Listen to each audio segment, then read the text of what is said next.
Welcome to episode 65. It's Plat, Jett and VALORANT. We're back again, and there's so much to talk about. You already know how long this episode is. We're the only ones that don't, and my guess is like 3 hours. I'm giving us like, well, maybe it will go shorter because we know it's going to be a big episode. But I'm giving us like a solid 3 hours and 7 minutes. 3 hours and 7 minutes. Yeah. That's so specific. Do you have any guesses, Connor or Balla? What do you guys think? I think we should aim for the 3 hour mark, because going longer than 3 hours is we've created an audiobook at that point. So we don't need to go anymore. I don't know. You guys have cut a shit ton out of like the possible topics we can talk about. So maybe it'll be like 2 hours. Balla sent us a huge list of topics, and we were like, we can't. We have to slice. We have to slice. No. So if we've missed some of the teams, we absolutely will miss some of the teams. We were about to give you 50 minutes on Damn One Gaming and Balla's topic list. we had to cut some of that shit. Yeah. So today's game plan, we're going to go through a bunch of the patch notes for 3.09. We've got a skin review, and then we've got the Turkish drama. We've got the NALCQ. Yeah. We've got the APAC LCQ. I mean, if you guys, South American ACQ. I know some people like when we do the like funny, like we talk about some like not Valorant for a bit.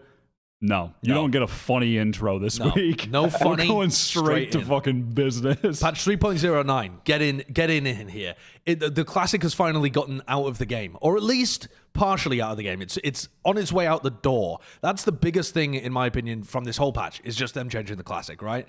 Is this enough?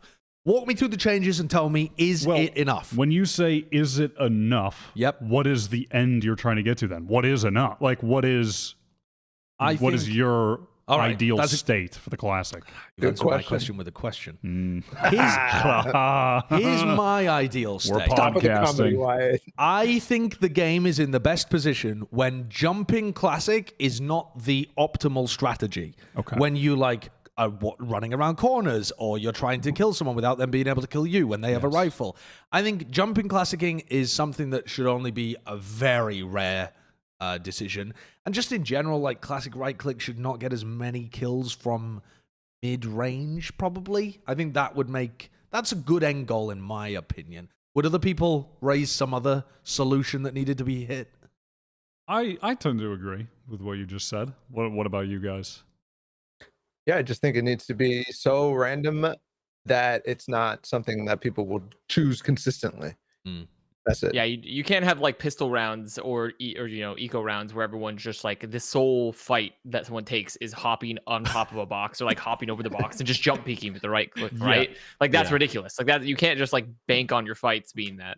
What I thought was interesting about this, though, is that they've increased the walking, firing arrow, running, and jumping. So all of those are more. There's more spread. There's more randomness in terms of it. Now, when people say more randomness, they tend to think, oh, it's just going to be randomly good sometimes as well. But it's deliberately, like, it's the average is going to be significantly worse than what it was before. That's how you should tend to think about things. But what I thought was interesting is that the running firing error has been increased by like 50%, whereas the jumping firing error has only been increased by 33%.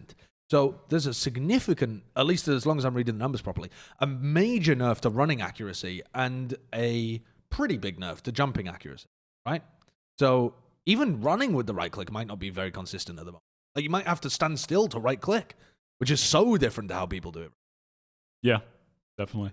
I think this, well, we will see, but I think this, at the very least, it's a step in the right direction. But honestly, this might just be enough, I think. Yeah, I was running around with it in DM and stuff, and it didn't, like, obviously I'm not playing a specific pistol round or something like that, so I don't feel the same type of thing that I would if I was doing it normally. But it definitely felt like it wasn't as good, which is nice. But I just don't know how much yet. It was shit when I was like trying to run, just like run and gun a guy, it was shit. But I don't know if that actually matters. Okay, the next thing in this patch, though, was Fracture as well, which is a slight adjustments to stuff, but some stuff that might end up mattering a little bit. They moved the barrier so that Dish can be more easily contested by defenders. And the other thing that I thought was pretty important was that they added a piece of cover in the attacker's spawn, so that when you push out of halls on defense, you can't just immediately see tree area. which was part of what made aggressive defenses of halls really powerful. There's some other changes there as well, like the A orb being in a different position, but I haven't even seen like where the new area is. What do you think about these changes? I think they're all something that kind of needed to be done, but I don't like pushing. I know the map feels attack-sided for people right now, specifically because of, there's 4 orbs, there's 4 places you can pinch people and whatnot. But I felt that the spawn area, specifically in the actual start of contestations, felt defense-sided. So I was expecting them to push it the opposite way, not the way that they did for most of them, right? Because like the piece of cover in attacker spawn is definitely more attack-sided. But like the dish change, for example, and I haven't looked at it exactly yet, but that seems to me that it makes it so that the problem that they're adding cover for in spawn is happening now on bridge side. Yeah, you can just push and look at bridge. Yeah? Yeah. What does the second bullet point mean? Does anyone know? The defender barrier at A rope. So it was at the top of the ropes now, right? Yeah. So in sand, you're trying to run to the rope and get to the door side. So that's moved a little bit closer to the rope. So I see. So you can start the round as a defender, basically in the heaven rope. Yeah, that's what it sounds like. Okay, that's interesting. And are there any images of where the new A alt orb is? Because saying they shifted it into a more neutral space, anywhere further into hall is very defender-sided, because then you have to take it and there's a crossfire from door.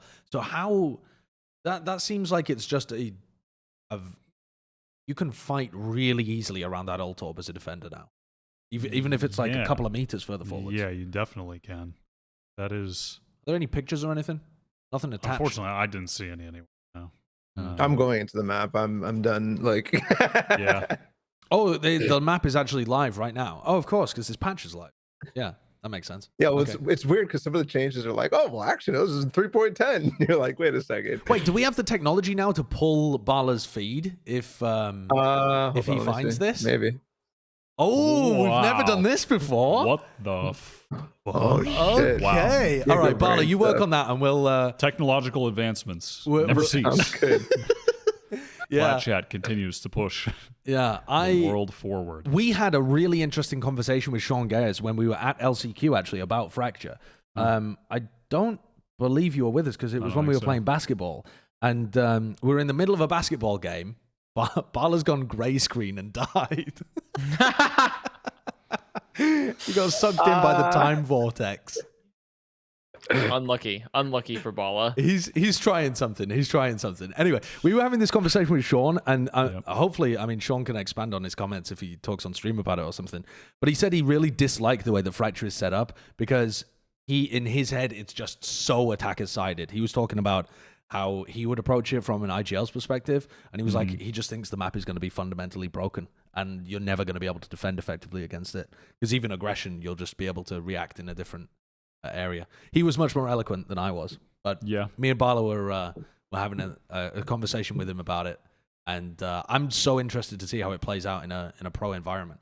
I know only a few pro teams have really played it with VODs available at the moment. Handful of games, but it'll be interesting. It's going to be a Champions. That'll be interesting to see. That'll be the debut. Yeah, it will. So that'll be the debut in VCT tournament. Yeah. What's cracking with Balla? It's not working. All right. Perished. Well, he's perished. We thought we had the technology on my computer, but we haven't tested it before. So never mind. We'll test it another time, and that's a classic Plat chat moment. Balla, we can't see your face anymore though. I'm working on it. All right. The next thing that was in Act 3 is Chamber, the new agent. Is not actually in this patch, but it's in the next coming out in 2 weeks. Yeah. I'm excited. Yeah.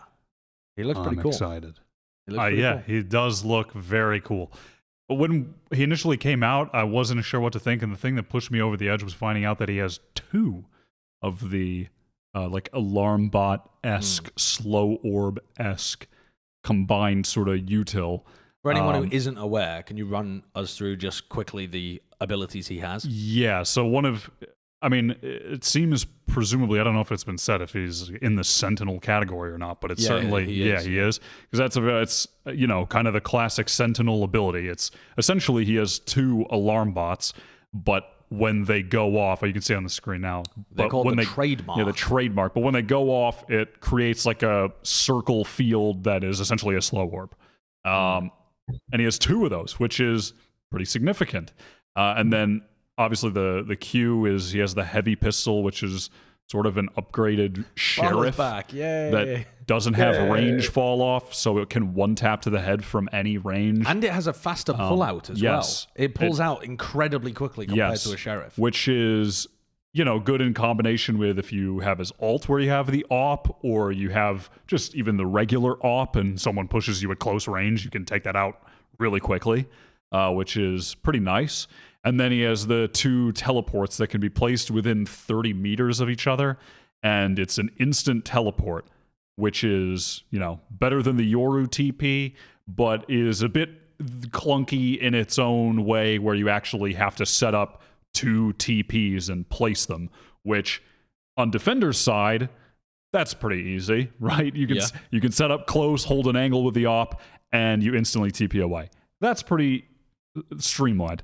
On Attack, it seems like that's going to be a rather clunky ability, trying to actually set up a TP that you can safely get away to, and then putting one forward somewhere that you want to play around, because you can't really, like, the difference being on Attack versus like that and the Yoru TP, you can just throw your Yoru TP back and spawn wherever, and you can push up as far as you can push up until you're in danger, and then you can TP away if you need to. Essentially, as Yoru, you're like taking a teleport with you because it's your body. Right. But with this character, you can't take the teleport with you at all times. You have to actively deploy it. Yeah, so that creates a bit of a clunkiness on Attack, and then the ult is just crazy. It's just you get you just get an AWP that instant kills even if you shoot someone in the leg. And also, if you get a kill with it, it slows everyone, like you're seeing there, in a little field similar to his alarm bot, the trademark. I mean, that's just a crazy ability. For 7 orbs, you get an AWP. You get a better AWP for 7 orbs. It's literally better as well. And we've seen, even with Jett having knives for eco rounds, how significant that is to the economic game. And I think that Chamber might exist in a space where even if his other abilities aren't that great, the economic implications of running him are just so good that he's viable off that. But I mean, it seems like his other abilities are going to be good too. I mean, having 2 alarm bots that, unlike the actual alarm bot or Killjoy's util, they don't go off when you're far away. They stay turned on. Yes. They don't turn off. So you can get that info at 2 different places, and obviously it's also a slow, which, I mean, if you want to combine that with Gravwell's whatever, sure. Yeah. Or any other util that's good with a slow. I mean, shock dart, anything. Would it stack literally with anything. slow? Would it stack with slow orb? Like if you throw a slow orb and use the God, trademark? Ultra slow. Like you literally are just frozen in place. Yeah. Like, you just can't move. Custom slow them and slow them again. Yeah. It just can't move. I mean, I can't imagine it stacks. That would be fucking crazy. Yeah, I mean, you literally couldn't enter a choke so at good. that point. Yeah. Just couldn't enter. I mean, he seems ultra powerful on defense to me right now. Well, but the trademark ability is, it doesn't seem good actually, because it's destroyable from what I've heard, and you could see it. So it's not like hidden like an alarm bot. It doesn't go invisible like the alarm bot.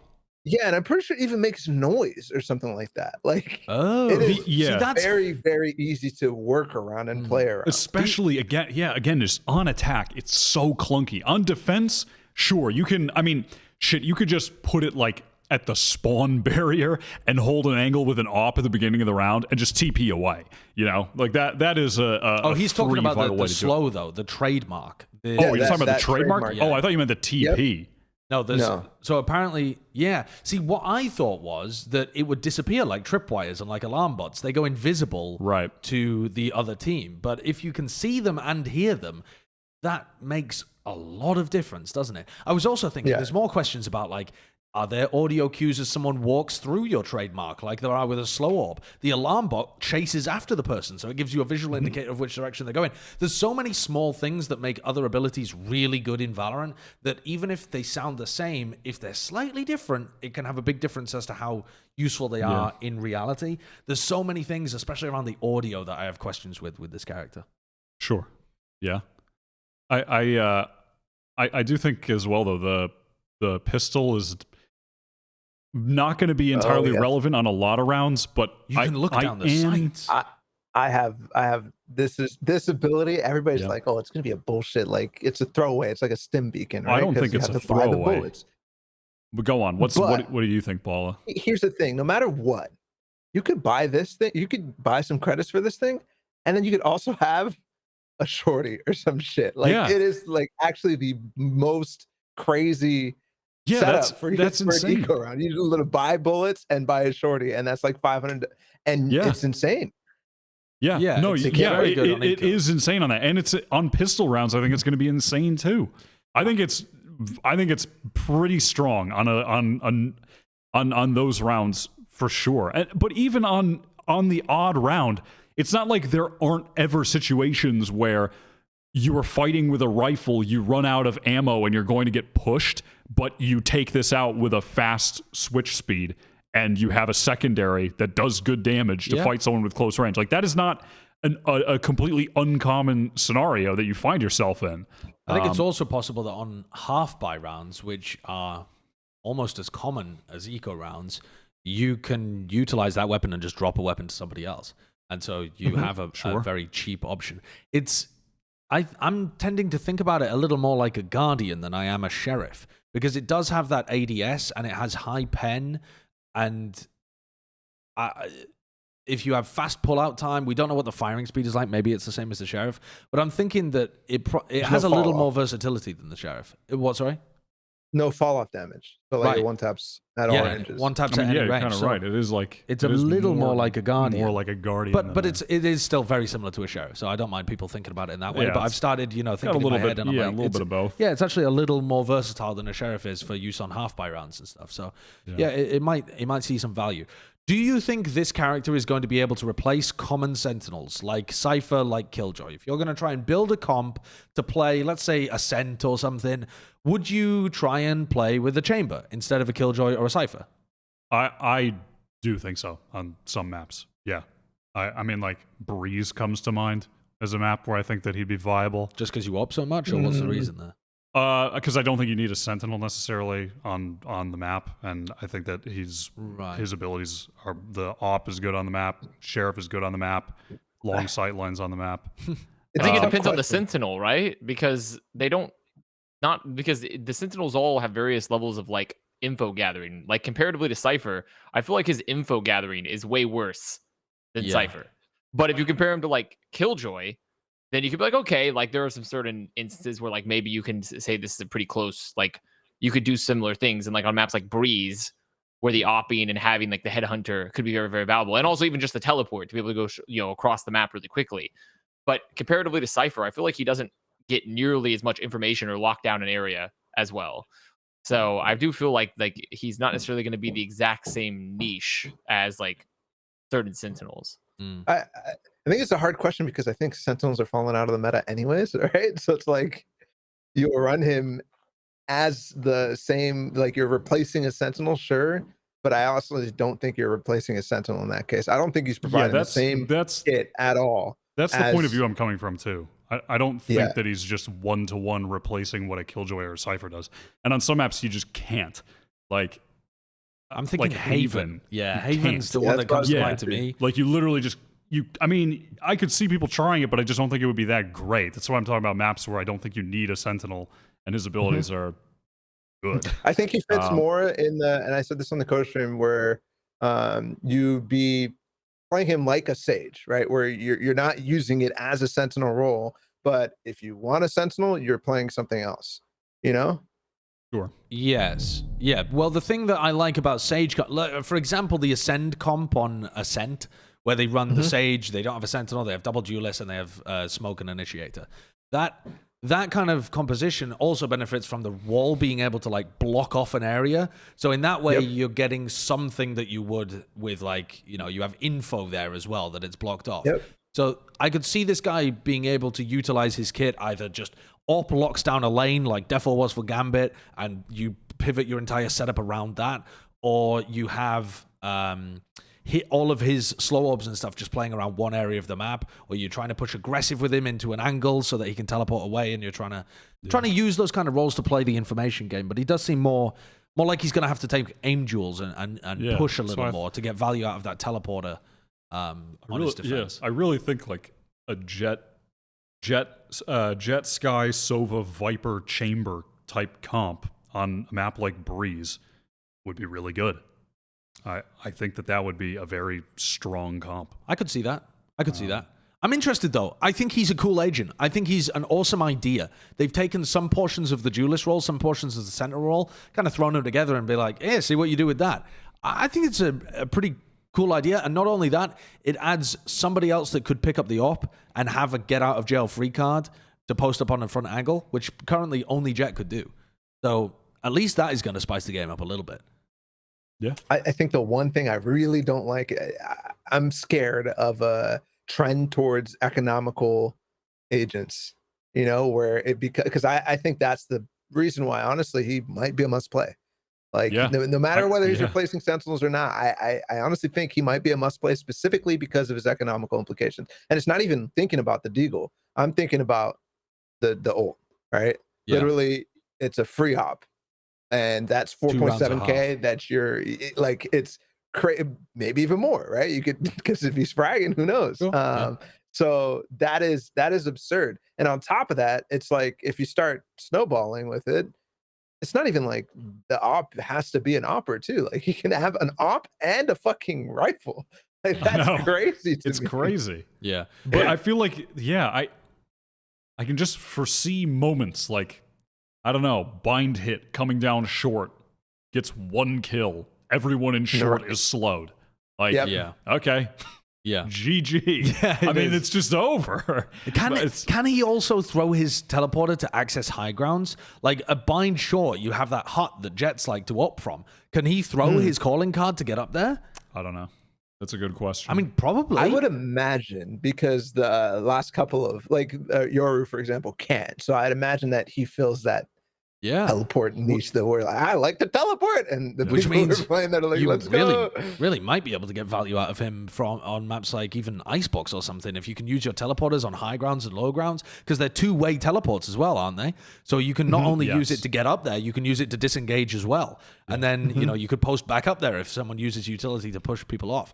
I think he's going to be really cool. I'm excited to see some tournaments where he's active. I want to see him played in some low-level tournaments as it builds up to champs. Could be sick. No champs. I feel like, though, with his op per se, his rifle, I do feel like it's an interesting look at what's it going to be like when you have a character that has an op like type of sniper, but doesn't have any movement mechanics. Because sure, you could stop an A hit, right? But like, if there's 3 other people coming down like A short on bind and you kill somebody, can't they just punish you? Like, what's going to be like? It's going to be a lot harder to get out than if you're a Jett, right? Potentially.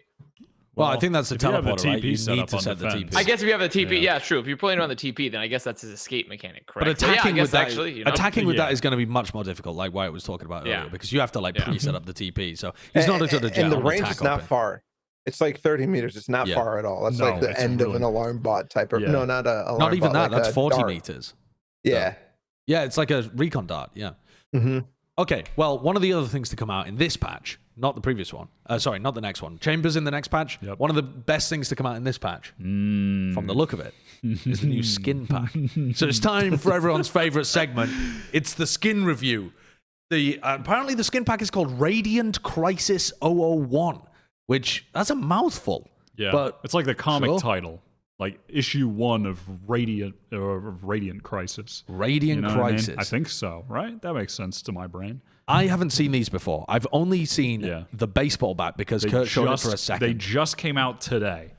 I got to say, first impressions, that's looking real good. Look at that in-game. It says whoosh. Yeah. Oh, swish. It changes it. And then it does, like, it drops onomatopoeias as it goes. So It's pretty. It's the Batman fucking It's skins. God, it's so cool. It's pretty cool. Josh might. I know you don't want to spend money on the game, but you're gonna keep being just a battle pass Show the rest of the berry. stuff. It looks yeah, so you have fun. to show the skins and the finishers too Oh, the are fucking Bucky sick. is kind of nice. The finisher is actually one of the fucking. I told best Josh that finishers. Yeah, the finishers I are told Josh the amazing. finisher is gonna make him lose Oh, his it says mind. click clack when you. Oh, I love all of that. I Yeah. love all of the onomatopoeic Look at stuff this. involved. God, that's so good. How much is it? $70. $70. Well, it's for the whole pack. You could just get one thing. You could just get a Phantom. They have a Phantom, right? Christ. It's a They Phantom just one, not a killed them. Vandal set, right? There's a Phantom. You could buy the Phantom, the USP, or what is it? The Classic, and the Bat. I think for $50. You know, I've never played Borderlands, but the art style Yeah, it reminds is me of it. Yeah, it's very Borderlands. Borderlands, It's like 100%. Shell Sater. It's actually just- like this Oh is my the fucking God. like. I think this is like the greatest skin pack That they've done. finisher is the a long fucking time. truth. That is so good. It is actually so good. Because it's just so cool that they have such a divergent art style in their own game with the skin pack. Like it's literally so divergent from the rest of the art style of the game. It's so cool. Yeah. The Killjoy just took off into orbit. What? Dude, I'm losing it. I'm losing it. I actually really like the Bucky. Oh my God. You can Are buy there- the Bucky Wyatt. I'm about to buy a Bucky skin. This is where I'm at in my life. Just give me the Bucky skin. 'Cause I was playing like a Bucky only ranked game yesterday with Mimi. Bro, put me in for a Kurt. Put me in for a cop. He's copping. Put Are me you in gonna for a but cop. You're gonna cop? I think I'm actually Oh gonna. my god. I think this is This just a too Plat good. tat Yeah. first. I mean, it is That actually finisher is it's too so good. good. I know. I love that the Bucky has the reload clicks. I like all that is so cool. I like that a lot. I really like the Bucky. I think this is easily the best set in the All game. right. Here's the real talk right now, okay? Balla's I've gonna bought the spit skin some already. ish. Hold on, Kurt. Don't fucking press the button. Okay. And I love the skin. However, I regret buying the Phantom because I will never use it. You know why? Why? Because these onomatopoeias come out all the time, and when you're shooting, they fucking come out, and it's so distracting Oh. that I regret my decision. I would not cop the skin unless I already copped it. You can put Oh, whatever it says you like want. ta I ta guess ta ta it's ta ta not. ta on it. It's so distracting. I was DMing think with so? it. It is so distracting. Okay. It's hard to get over that. What honestly. do I do? Oh no. Ooh, so Is Josh gonna take away his cop? So, but the knife is just sick, right? Yeah, So yeah. the thing is, I've taken Balla's advice on board, but I would still buy the knife. I'd still buy Still the get the bat. bat? Yeah, I think I'm Yeah, the still down bat's for a pretty cop. sweet. But I understand that feedback, Balla, and I probably, as a result of you saying that, will not buy the whole set, even though I think they're amazing. I might just buy like the classic or something. You need one skin that has a finisher because that should just be hilarious. Yeah, exactly, Yeah. exactly. Put me down for a cop, Kurt. Because I like the Bucky. Are you gonna buy the Bucky? I might actually. Yeah, I I actually. was using the Bucky a lot yesterday. No, please don't buy the Bucky because I know what that means. I know that means I'm gonna queue with you in ranked and you're gonna fucking play with the Bucky. Oh, you should have seen me yesterday. Oh, I was a menace as Rays on Icebox with the Bucky. Is the Bucky even I viable? copped, Chris. You could I press made that it button. viable. too. All I right. Yeah, this is an legitimately Omega cop. This is made an it Omega vi- cop. An Omega This is like cop. this is by far the best skin, in my opinion, they've released in this game. I agree. Even though it has like distracting visuals, like Ball was talking about, I think it's literally so fucking cool that they're willing to go outside the art style and aesthetic of their current game to put this in there. I think that Yeah, it changes I the whole agree. direction Yeah, of where skins can go now for this game. It actually legitimately makes Yeah. skins That's cool, pretty possibly boring. cool. I mean, Connor, have you even played Fortnite? Like, oh, you like? Yeah, come on, yeah, man, that's fucking normal. I played Fortnite back when it was Save the World. Back when it was still Save the World is when I played Fortnite. World. Yeah, God. I completely agree with Connor.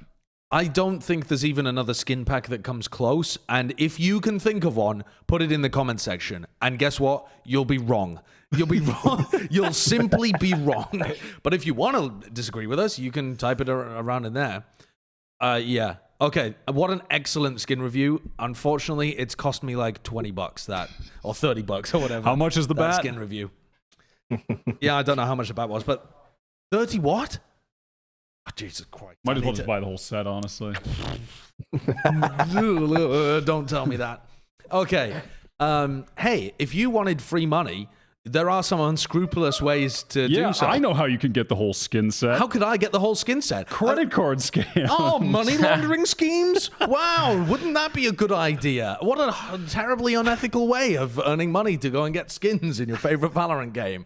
So we're talking about the Turkish Valorant money laundering scandal, which for anyone who's unaware was unveiled when Twitch got leaked, got hacked into essentially, or had some security flaw, whatever, and leaked a bunch of revenue. Actually, it leaked basically everything that was going on Twitch that was that was written down, but people focused on the revenue because that's what people are interested in when it comes to streamers. And they realized that certain Turkish streamers were earning huge amounts of money via bits. And so they thought, okay, there's something wonky going on here. And after a bit of more investigation, there's allegedly a whole money laundering scheme going on where people are stealing credit cards and then donating them as bits to streamers, and they're trying to coerce the streamers in some instances, or maybe some streamers are just agreeing with it. They've yet to release full reports on how much the streamers were involved in various parts.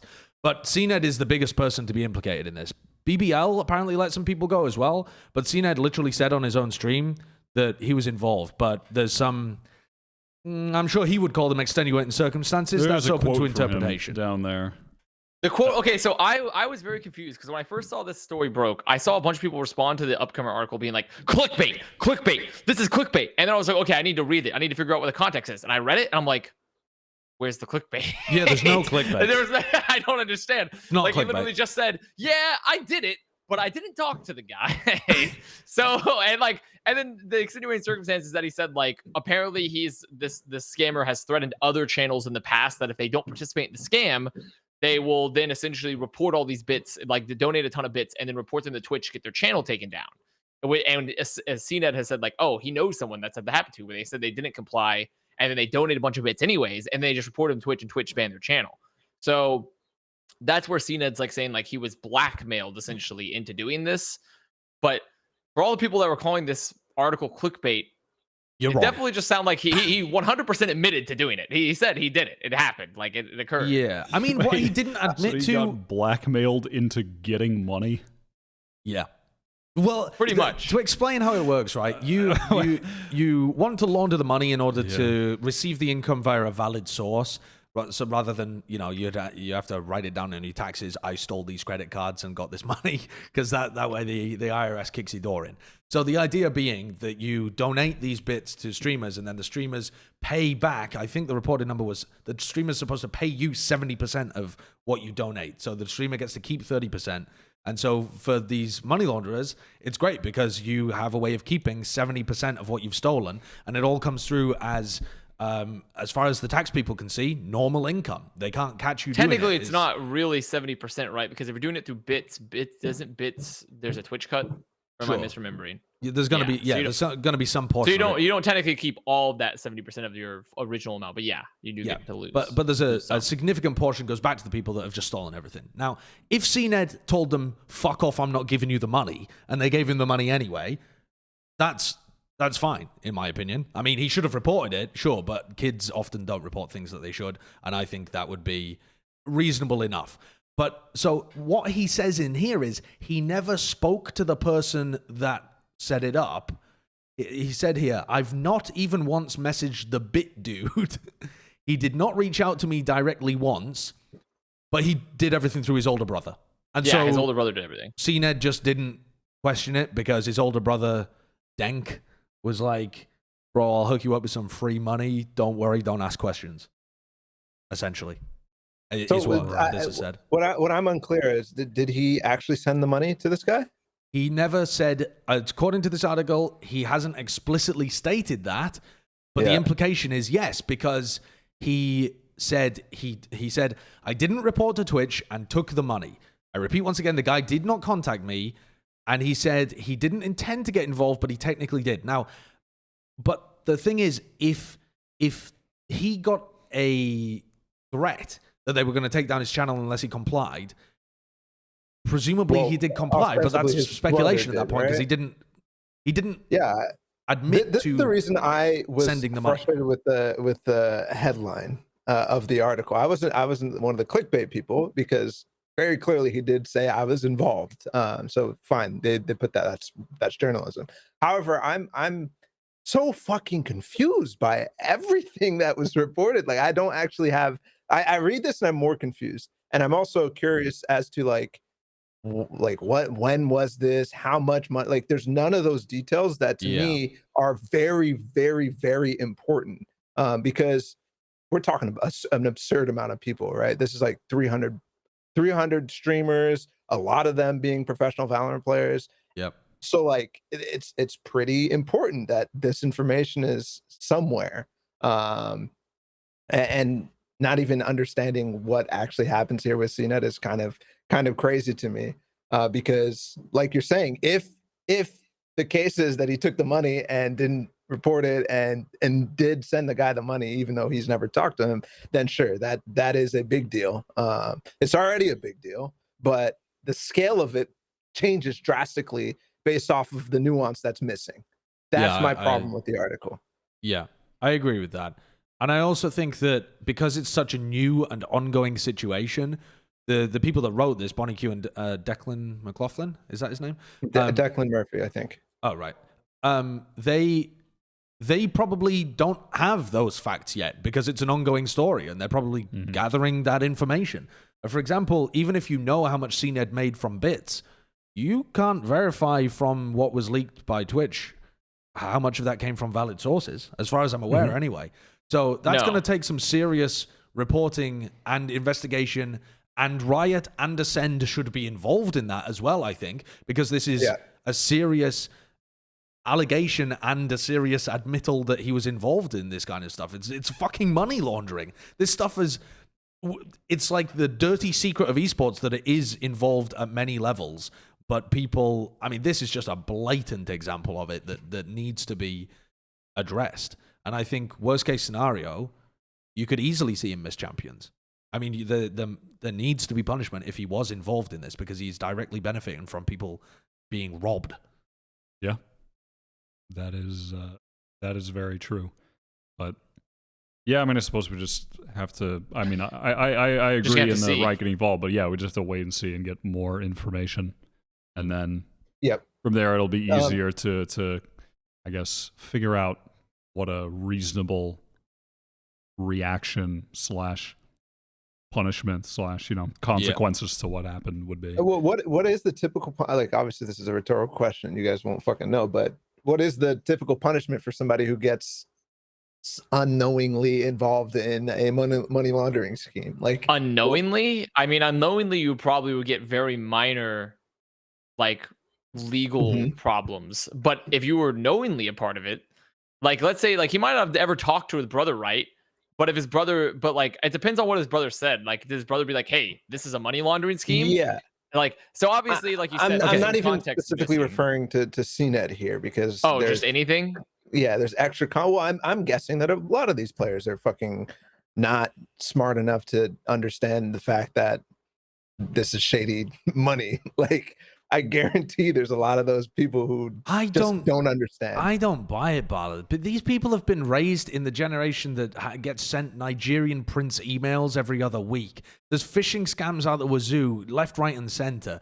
You understand if you grew up on the internet that people try and scam other people. It's just a fact of the internet. No one's that naive. That's why scammers target old people. Scammers deliberately try and target like 60-plus-year-olds because they get a much higher value because there's more, not just naive people, but people who don't understand how the technology works as well.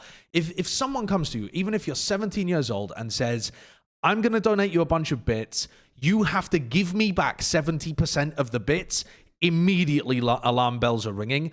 And when they say, if you don't do it, I'm going to try and shut your channel down, immediately you know something dodgy is going on. And best case scenario for somebody, even like CNED, who claims that he just didn't understand what was happening, best case scenario, you just think, this is probably dodgy, I'll just not ask too many questions.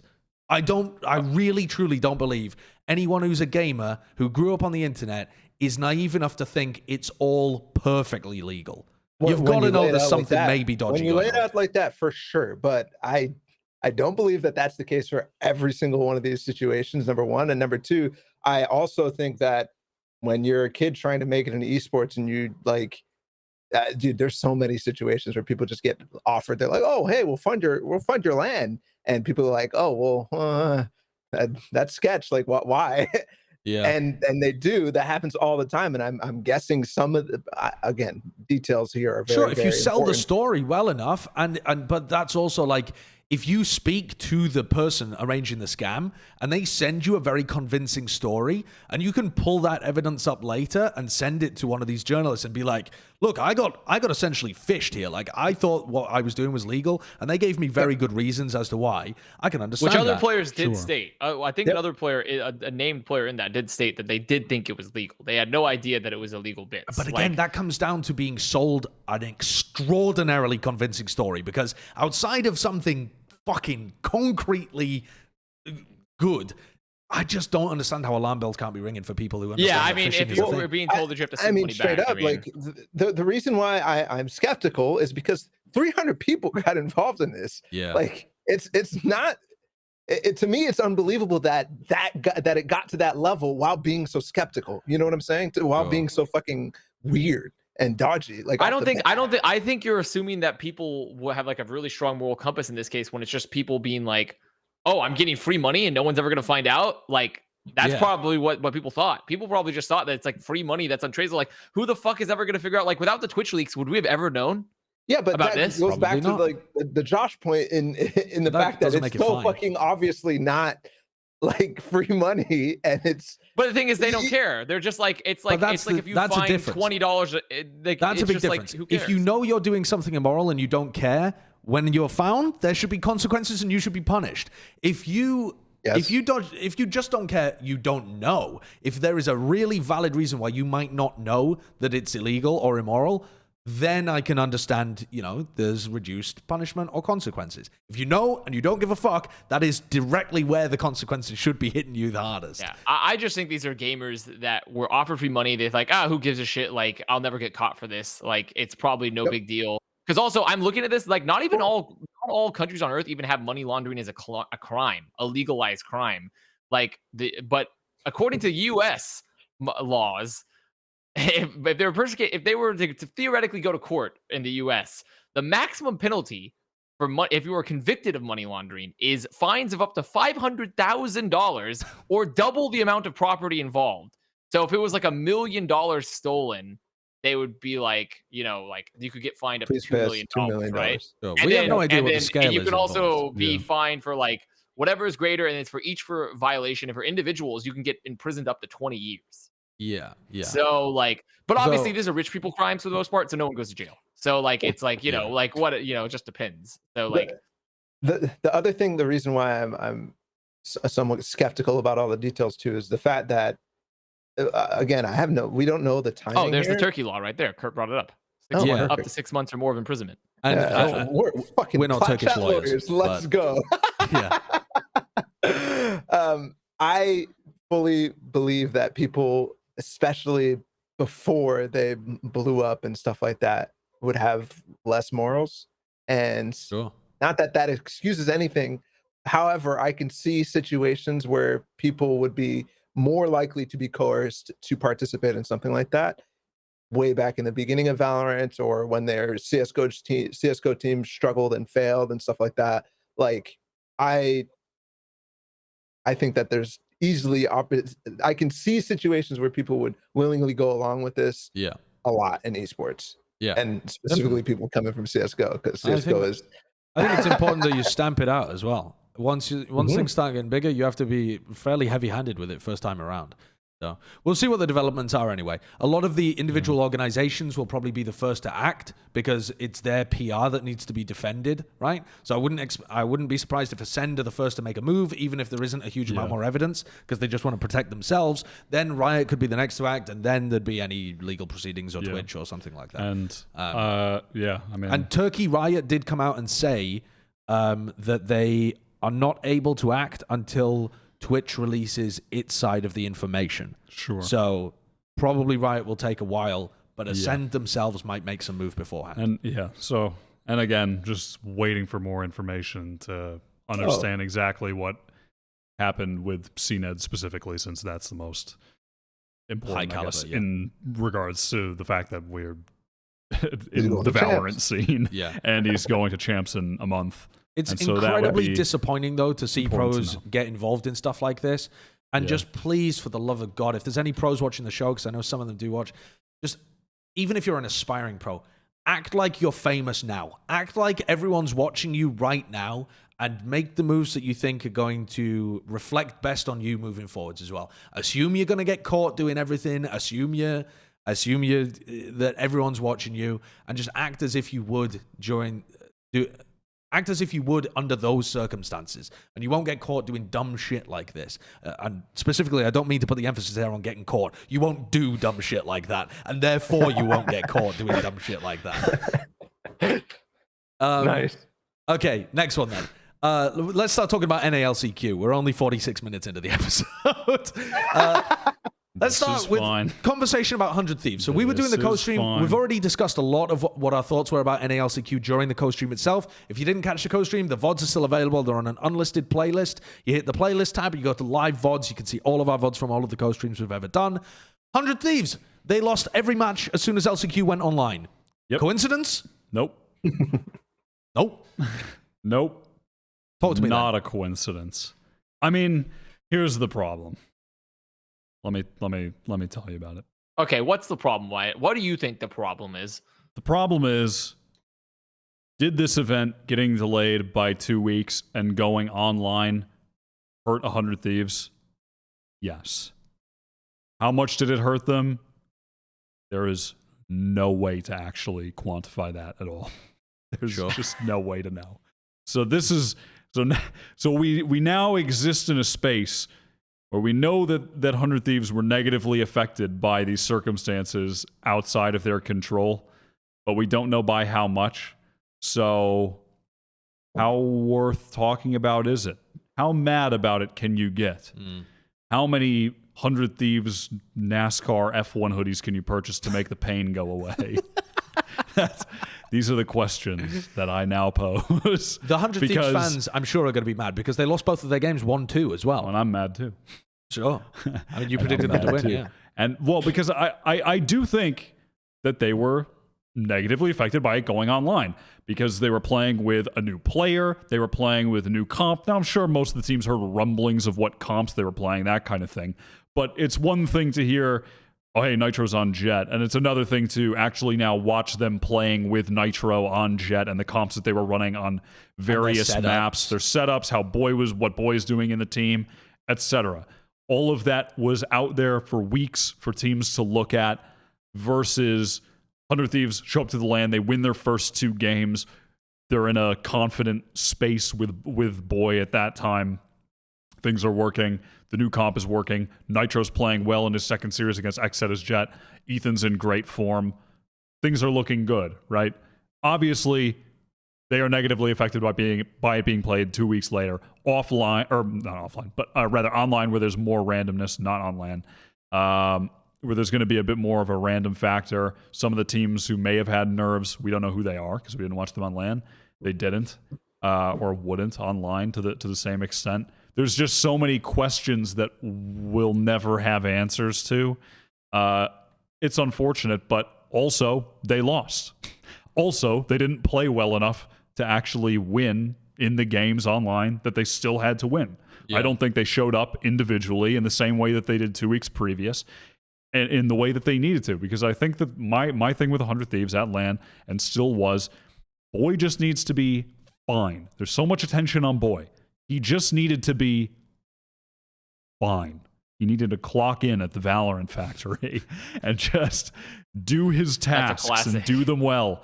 And when he was on Astra, I think he was definitely doing them well. Some of his Viper games, I think specifically, one of the problems for 100 Thieves was that Boy as Viper on Breeze, that was not a good map for him. That was the map where he had all of his worst games, were Viper on Breeze. And they kept picking Breeze and kept going into it. And if they're going to do that, what they needed was a lot of good play, a lot of fragging output from the main trio of the team, the Asuna, Nitro, Ethan trio. And I don't really think at any point in this online stage, you really saw like 2 of those 3 in prime form in one game. I mean, maybe the odd one, but there was the Icebox game where Asuna popped off. Nitro had one game on Breeze where he looked really good. Yeah. But where was the game where Ethan and Asuna are doing their thing together and they're both going off? Where like those games weren't they weren't occurring. That is really the problem. For me, I felt like there was just individual failure in this event. And while there's so much talk about Boy, I think for the most part he was fine, and he just needed to be fine. I think that the team as a whole just they were not in good enough form. I have a question as well. How much should you weigh into the idea that 100 Thieves went 2-0 playing against one side of the bracket, and then 0-2 playing against the other side of the bracket? Maybe Cloud9 and Rise were just better, and 100 Thieves didn't have the chance to play against them the first time around. Yeah, maybe that side of the bracket was simply a harder side of the bracket to play against. Yeah. Do you buy that? That's the thing. That is possible. It just this event and the way it went. I don't know. I think there will just I don't want to frame it so much in this way because where it's like it gets perceived then you're like taking away from the accomplishments of Rise and Cloud9, which is not the case. But it's just with the way this event occurred, the event was forever shambles. Going to be questions, right? I mean, that's just, we can all admit that, right? That there was, so that is very possible though. But that's the biggest reason why I think it's so hard to like quantify how, I don't know, the thing that Wyatt said at the beginning, right? Because we didn't see them play against this side of the bracket. However, I think that 100 Thieves still look better than they looked in Berlin. Really? Well, that's another great question as well. Did this version of the team look better? I thought their game plans did look better this time around. Their shot calling, their macro stuff, their rotations looked better. I think Nitro's IGLing in general looked better than Steel's. Now, there were a couple of moments where 100 Thieves dropped the ball really hard, but I think overall their game plan looked better. The game plan being better and the team being better, though, I think are 2 different things, because the individual difference, I mean, Ethan is the most obvious example to me. Ethan at Berlin, Ethan at LCQ when it went online. I don't know whether it's statistically valid to say this, but via the eye test, there seemed to be an enormous difference between Ethan's performance and the impact versus him when it went online. He just kind of went missing. So is that something to do with how he's being utilized? Was that just a bad tournament from him? I think we need more data to be able to tell, but I did like the general way the team was trending, like the general idea of the move to go towards this setup, I preferred. Yeah, I 100% think so. There was a lot more dynamicism in the way that they were playing, and just by having, for example, Nitro on Jett alone, but the way that they were all flowing together, the way that Boy was adding to the team in critical moments was very, very nice. Like that game against Rise, this game right here, not necessarily this map, but the entire series was so good from both sides. I mean, this map specific, the retakes were on point. Everybody was contributing in a meaningful way to the retakes. The site takes were the same way. It just definitely felt like Rise was better, which was crazy to me. But 100 Thieves themselves, I didn't feel like there was any breakdown outside of the individual performance of Ethan, of Asuna, of Nitro in specific moments, right? Because some rounds you're just like, holy shit, that was beautiful. And I never really felt that buy 100 Thieves or buy 100 Thieves in Berlin. And honestly, I didn't really feel that in LCQ version 1 either. In their 2 games, but maybe that was just because they were individually on form in such a way that you would never have that moment. Yeah, their form was definitely way better, I think, overall. I think the role swaps, like Nitro getting more and more comfortable on duelist full time, is great. You can see how much more flexible they are overall in their macro game. Because, like, before when you watch 100 Thieves, when they still had Steel, I felt like they still felt at times really one-dimensional in their gameplay, and especially with how they hit sites or retook sites, and like how they approach like someone lurking through mid to set up a fight. I feel like this time, what their plans overall, they were very, very cohesive, retaking and hitting sites, like we talked about earlier. Like it felt overall, they felt, and they're also more willing to just adapt mid-round. I feel like their mid-round adaptations were pretty good often. So I liked 100 Thieves here. I just didn't work out for them this tournament. I think they would have, if this had been on LAN, this would have been a different tournament. If we had continued at the original venue and everything had gone as planned, probably a slightly different tournament for 100 Thieves here.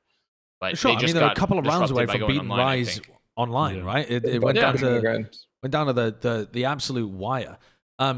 Here's another question for you though. 100 Thieves, when they go to Haven, have got Nitro Cypher. That to me seemed like the wonkiest setup for them. It seemed like, to me, it made more sense to have Boy play that Sentinel role and Nitro be back on the Astra. What do you think the decision-making behind that is? And do you think it's a good idea for them moving forwards to try and lean in that direction? If you need Decipher, should it be Nitro playing it? I mean, this is I think the thing moving forward with the team is that Nitro's Jett was fine. It was good, but there are definitely better Jetts out there if they want someone to fill a Jett duelist role. And they might already have one on the bench. What Nitro is really possibly the best at in the game is controller play. You want him on controller. Yeah. You have the best controller in the world possibly on your team. You want him on the controller. Or alternatively, I mean, I suppose there's a world where, I mean, if Sky is not as needed, Ethan, his controller was really good too. I mean, they have 2 great controller players on their team, but I think Nitro is, I really think he might be the best. So I think you want him back on that role. Asuna is typically at his best on the Raze Reyna, especially like right now, Breeze and Icebox, when he gets to play Reyna, those are his best maps. So you want him in that secondary duelist role, not the primary Jett. I mean, I do think that this is one of the teams where I'm interested in seeing if they can adapt Chamber in some way, honestly, with Nitro playing Chamber. Because he plays Jett, and he plays the Jett op in such a passive way anyhow, which may be a residual effect of him being the in-game leader while also being a Jett. So he's just playing a bit of a more passive opping game. And that seems right up that just seems to be what the devs intend Chamber to be. Yeah. A more passive defensive opper where you have a bit of information gathering around the map, and that could be a more passive position for Nitro to IGL from, and also op if he wants to be an opper on the team. But also, if we're talking long term with this team, I don't think keeping Boy on the roster filling that controller role makes sense for them. I think shifting Nitro to that role and bringing in 7 to play the primary duelist. They're also 100 Thieves. They have infinite giga money, and they don't need Boy on the roster. Sure. They can get someone like Boy is a good player, and he should be on a good NA team. But they're 100 Thieves. Yeah, they could buy out players from other teams in Valorant if they want. They could get players from CS if they want. I mean, they have unlimited options, realistically, right? I mean, it's so long as the players that they want to buy want to play for them. But, you know, pretty appetizing offer. One of the best teams in NA, huge organization, infinite. Your clout levels are at unbelievable peaks. Never before seen clout and engagement. They should be able to get whoever they want to get on this roster. I mean, 100 Thieves should be, by virtue of even that, one of the best teams, I think, continuing to be one of the best teams or, you know, better moving forward. I mean, they should not have to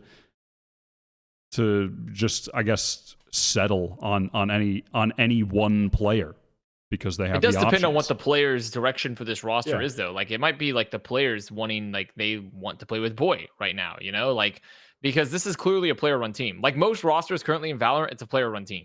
Like 100%. That's how I feel when I look at this roster. I feel like it's a very player-run team, and I don't know. Like, we really don't know what the players, what they're pushing for exactly. I bet the fact, because there's a bunch of players sitting there, like, they don't even fucking know exactly what they want at times. Yeah, So, possibly. like, it's really tough for, I think, when rosters, when they don't have a clear mastermind behind the direction of the team, it can be tough for them to, when you get stuck in that roster building trap, like, how do you work your way out of it, you know? And I'm not saying that's the case for 100 Thieves. It's just when I look at player run rosters, and I believe 100 Thieves is a player run roster, sometimes you can get trapped in these sort of like, where do you want to go forward? Like, you like this guy, but like, is this the right person for the team?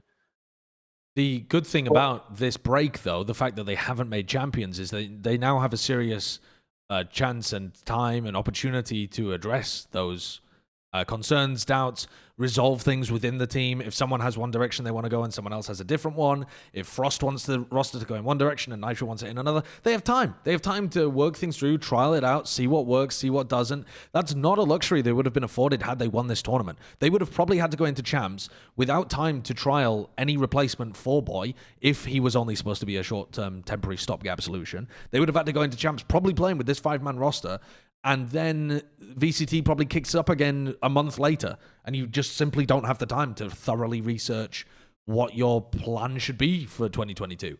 Yeah. In some sense, this might be a blessing in disguise for 100 Thieves, having this time off. They need to solve the role issue quickly. Well, I guess not quickly, then it doesn't matter. But I honestly think that even with the way that they played in LCQ, that was their biggest issue, and how it relates to the, I mean, we've already said macro. What's one layer above macro? Because it was the way that they were picking the maps, in my mind, that and the stuff that they're forced to do on the specific maps that ended up costing them, because they don't have a plan for how to, how to run a Sentinel on Haven when they think it's necessary, or play a different, like, they never played split, they never played bind in this thing. They just let teams play the maps that they've already seen them play on, and that they can go toe to toe with them on. So it's like that to me was, if they played Cloud9 and they actually played some other maps other than Breeze, Icebox, like, it probably would have been a much better series. But they got shit stomped on Breeze, and Icebox was really, really, really, really close. And then Haven, they obviously have a massive problem already. Yeah. Well, the team that managed to defeat 100 Thieves the first time to be able to make it through to the finals was Rise, that no one saw coming. I didn't hear anybody singing the praises of Rise before this tournament. Bren actually thought they would make it to the finals. Now that I say that, though, Bren did call Rise making it to the finals. I praised them. I just didn't think they were going to be this good. I didn't think they were good. When we were talking about them, we kind of had them around like the top 4. Top 4? If I remember. Did we? Yeah, you weren't on the episode. Oh, right. You weren't on the episode at the time, Josh. But we had them. You were on a train. Yeah. Yes. You were. Yeah, you were on. I'm just train. surprised you guys had them. Yeah, we had them at like around the top 4. I think that's because different average, people had different teams going to the finals, though. Because like Balla had FaZe going to the final, and so someone else would have rated FaZe underneath them or whatever, right? It's like they were floating in the middle. That. We tried to put them in groups, right? So we had like the favorites, and that was 100 Thieves and XSET, and then the second group was, I think, Cloud9, Rise, and FaZe. Right. But okay.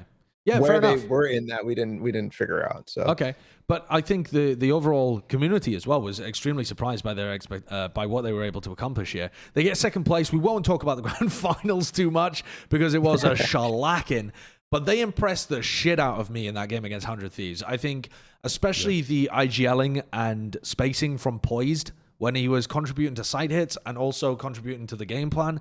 He had the best match I've ever seen played by Poised. He was elite. And the way that they just worked together as a unit, taking sites and using their utility and getting in and trading for each other was sublime. It felt, watching it, almost like perfectly choreographed Valorant. I'm sure it wasn't, but it felt like that in the moment. Yeah. Yeah. They got this second place really on the back of good team play. I mean, what I appreciate about Rise, and we're kind of talking about in the co-stream, is that they're not the flash in the pan, hit every shot, we got second place kind of finished team. They've been playing for a long time. They made a couple roster changes along the way, and eventually brought in Superman, Derek, etc. And they've ended up here, grinding from playing the NSG Tier 2 tournaments, and then beginning to win those, and then having a good run in 1VCT, and then they beat TSM in a game where Rise and TSM were both on the edge with having the lowest LCQ points, and whoever won that game in the lower bracket in the Stage 3 qualifier would make it to LCQ. They're not barely, but they get a close win over TSM, and then they make it. They've just been slowly getting better. And even within the performances in this tournament, none of them were just, oh, holy shit, Shanks just dropped 30, so they win. Yeah. That's not their game. They're just genuinely a good team with good team play that has consistent performers. They have some really reliable players on this team. I think Neptune showed that throughout pretty much the entirety of this tournament, aside from maybe the very beginning against FaZe. But after that, even within the finals, when they were struggling against C9, Neptune from the beginning of Breeze in that BO5 was still the guy getting them rounds. He's just consistent. Superman is super consistent. I mean, Superman Derek is so super good. consistent. Yeah. But yeah, Superman's also clutch as shit too. Yeah. So clutch. Those guys are they just have really consistent support role players on this team who also get frags in clutch situations because they're really talented riflers. Yeah. They just have a consistent good roster. They have good team play. Poised is becoming a very good IGL, and the team has just been grinding and improving. They really are. They're the definition of the work hard grind set. It really they are feels the grind like that. set team. They've put in the effort, and it's all of the supportive stuff that they do really well from Superman, from Derek, from Poised. Is not just them intuitively being excellent players and working off their duelists. It's all been grinded out. Like, you can tell they've put in the practice time so that they understand exactly where to be positioned off somebody else, and they work like a well-oiled machine. Yeah, and it's what's kind of, I mean, their story with that is kind of cool as well, because they all, I mean, three of them were all ex-Dignitas. That team didn't work out, collapsed early in the year, and then the players had just been shuffling around. Superman had been looking for a team for a long time.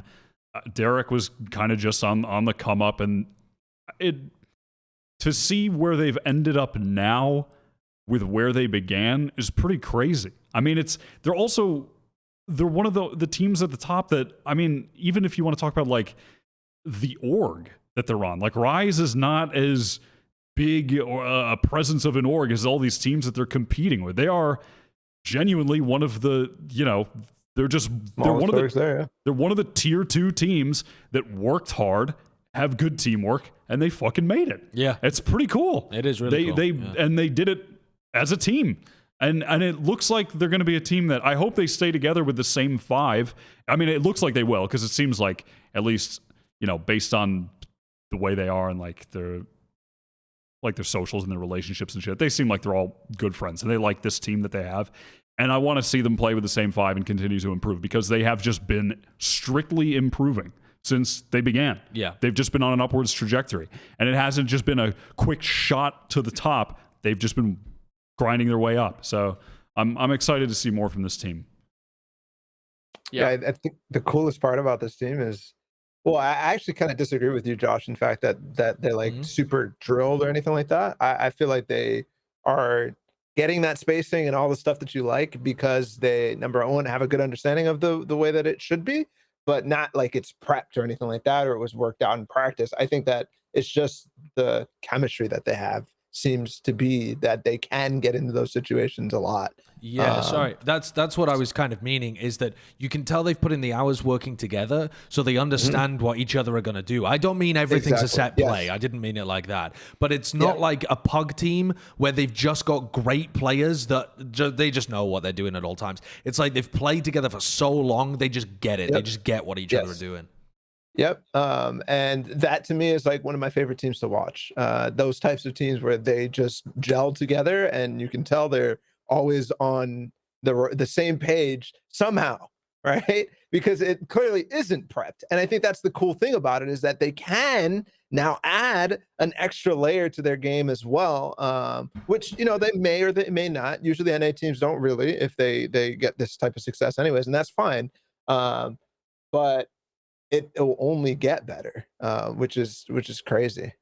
That's absurd for me, for Rise. I do think that their chemistry really shone through at this tournament with just how good they were. Like, to me, that was so impressive to me, was that was just their scaling on sites. Like, they would get on a site, they would hit Neptune, hit the fucking flash, and they would be in. Crossfires would be set up as they go to, ready to trade. Like, their scaling was so good. It was so much better than so many other veteran teams that were at this event, honestly. Especially even like 100 Thieves, like, which was looking really good earlier on in the tournament. They looked way better than them. Like, it's pretty crazy how not drilled per se, but how good it felt that when they actually were doing very regimented moves of like taking sites, which requires a lot of coordination with how you're like, okay, I'm watching this angle, you're watching this angle, okay, you're going forward. Like, this is a really, really well-oiled team, it felt at points, on top of the fact that they just had like good clutch factors. Yeah, very well choreographed. They also don't really have a lurker. That was something that really stood out to me watching the team, is that when they commit to stuff, they really do tend to commit to stuff. And if there's somebody playing the other side of the map, they can become the lurker, but it doesn't feel like they have somebody who's a set lurker. Like, there's no one on the team that I would say their job is to lurk. And I feel like that is definitely the way the game is supposed to be progressing. If you have a deady lurker, and someone knows, oh, their Cypher lurks, or oh, their Omen lurks, and you don't see their utility involved or their presence on a site, you just know to look for them. With Rise, it's a lot more difficult than that. They're going to be heavily involved in the site, so that, even somebody like Poised, who would normally be playing, in a lot of teams, the Cypher's going to be playing either a lurking role or a more passive role, trying to stay alive for like long periods of time and just plays safely. Poised often like the second guy in, because his utility is not really as important as the rest of his teams for post-plant kind of setups. And so he gets value out of playing aggressively, right up there, holding crossfires with his duelists. And I think that they generate value in that way, that they are also they can occasionally have somebody lurk, but they don't have to. And I think that's a really important concept that a lot of people still have not figured out in Valorant. They still have like a player that deady lurks that is so easy to read. That's what Vandy was talking about in one of the interviews before the finals, was why he thought that Rise was harder to play against than 100 Thieves, was specifically because of the ideas like that, right? Not necessarily, they don't have a lurker or anything like that, but they're harder to read or harder to study, right? Because they find the opportunities literally as they're playing the game, and they capitalize on them in ways that you haven't necessarily seen before, right? Like, that fucking last round is completely off on the fly, like against 100 Thieves, completely on the fly, right? Definitely not something that they've done before, but they're specifically thinking about Order 42, says Poised, and they're like, yes, this is where I anime Sky Battle, Jet Knight v Jet Knight. There was multiple calls like that. That was just the most obvious one, because it won them the series, and it was something that everybody's going to get hype about, which is a fake that worked in a final round against a really, really good team, and they're the underdogs and shit like that. So like, everything led up into that. But against the Cloud9 in the first series, they had two calls like that. The first one was the last round on overtime in Breeze, where we adjourned the game and played the next game. We played the next day. They spotted Cloud9 stack, and then the next game in overtime against them, they do the same thing except on defense, where they rotate everybody and stack a site for the last round to get into overtime in the first place, and Cloud9 walks right into it. It's like, those types of things are so good with Rise, because they're not playing a cookie cutter style, which is beautiful. Yeah. Cool team. Now, I will say, I was rooting for them, even though I'd predicted Cloud9 to win the event, and they were playing against Cloud9 in the finals. I wanted Rise to win, because I felt like there was a huge improvement between Challengers Finals and LCQ, and I think there would have been, with Rise, a big improvement from LCQ to Champs as well. And they looked like they're in form, and they look good. they couldn't hold up against Cloud9 in the finals. I mean, what a performance from C9 in that run through the lower bracket. So let's talk about Cloud9. They are going to be the representatives of North America, the third team that takes that horse mask and is the dark horse, I guess. Is that what they were going for? Who takes that horse mask? Horse Yeah, mask. I mean, takes the horse mask? trophy thing, that horse trophy that they were handing out at LCQ. That's Dude, vanities Champs now. is just gonna be a Actually wear masquerade that. ball. Everyone's gonna be wearing masks and shit. No, not the EU teams. They're not cool with Oh, it. yeah, They don't have true. any of that shit. Yeah. So Cloud9 went on a run though, but their form was pretty up and down. What impression do you get about the Cloud9 we're going to see at Champions? Is there a way of predicting what to be excited for Champs based on what they performed, what they showcased at LCQ? I mean, what to be excited for? I mean, I think to be excited for is when they have when they have the duelist duo of Zeppa Leaf, or even the semi-duelist duo when Leaf is on Sky and Zeppa's playing Raze. It's eye candy Valorant. It's just gorgeous rifling left, right, and center. I mean, they're just incredibly individually skilled. I was really pleased to see the Zeppa who was promised, because I feel like Zeppa, not even I feel like, he's been playing a number of different roles for Cloud9 over the past year since joining the team and making the switch to Valorant. He hasn't really stuck with one role. I think his form has been still I'm waiting for Scrim the Zeppa. Zeppa moment. And I think it finally happened in the lower bracket run. And I mean, holy shit, when Zeppa and Leaf are in form like that, how do you beat that? They were just, anytime a round looked lost, one or the other would make a play, they get a 2K, and all of a sudden the round swings back to Cloud9. I mean, they were just playing such unbelievable individual games. It was just so impressive to watch. And then when you factor in how good the utility is from Vanity's Astra and Zeta on the Sova, and the amount of little set combos they have, just on the fly, they're so smart with setting up Astra Gravwell plays in various situations.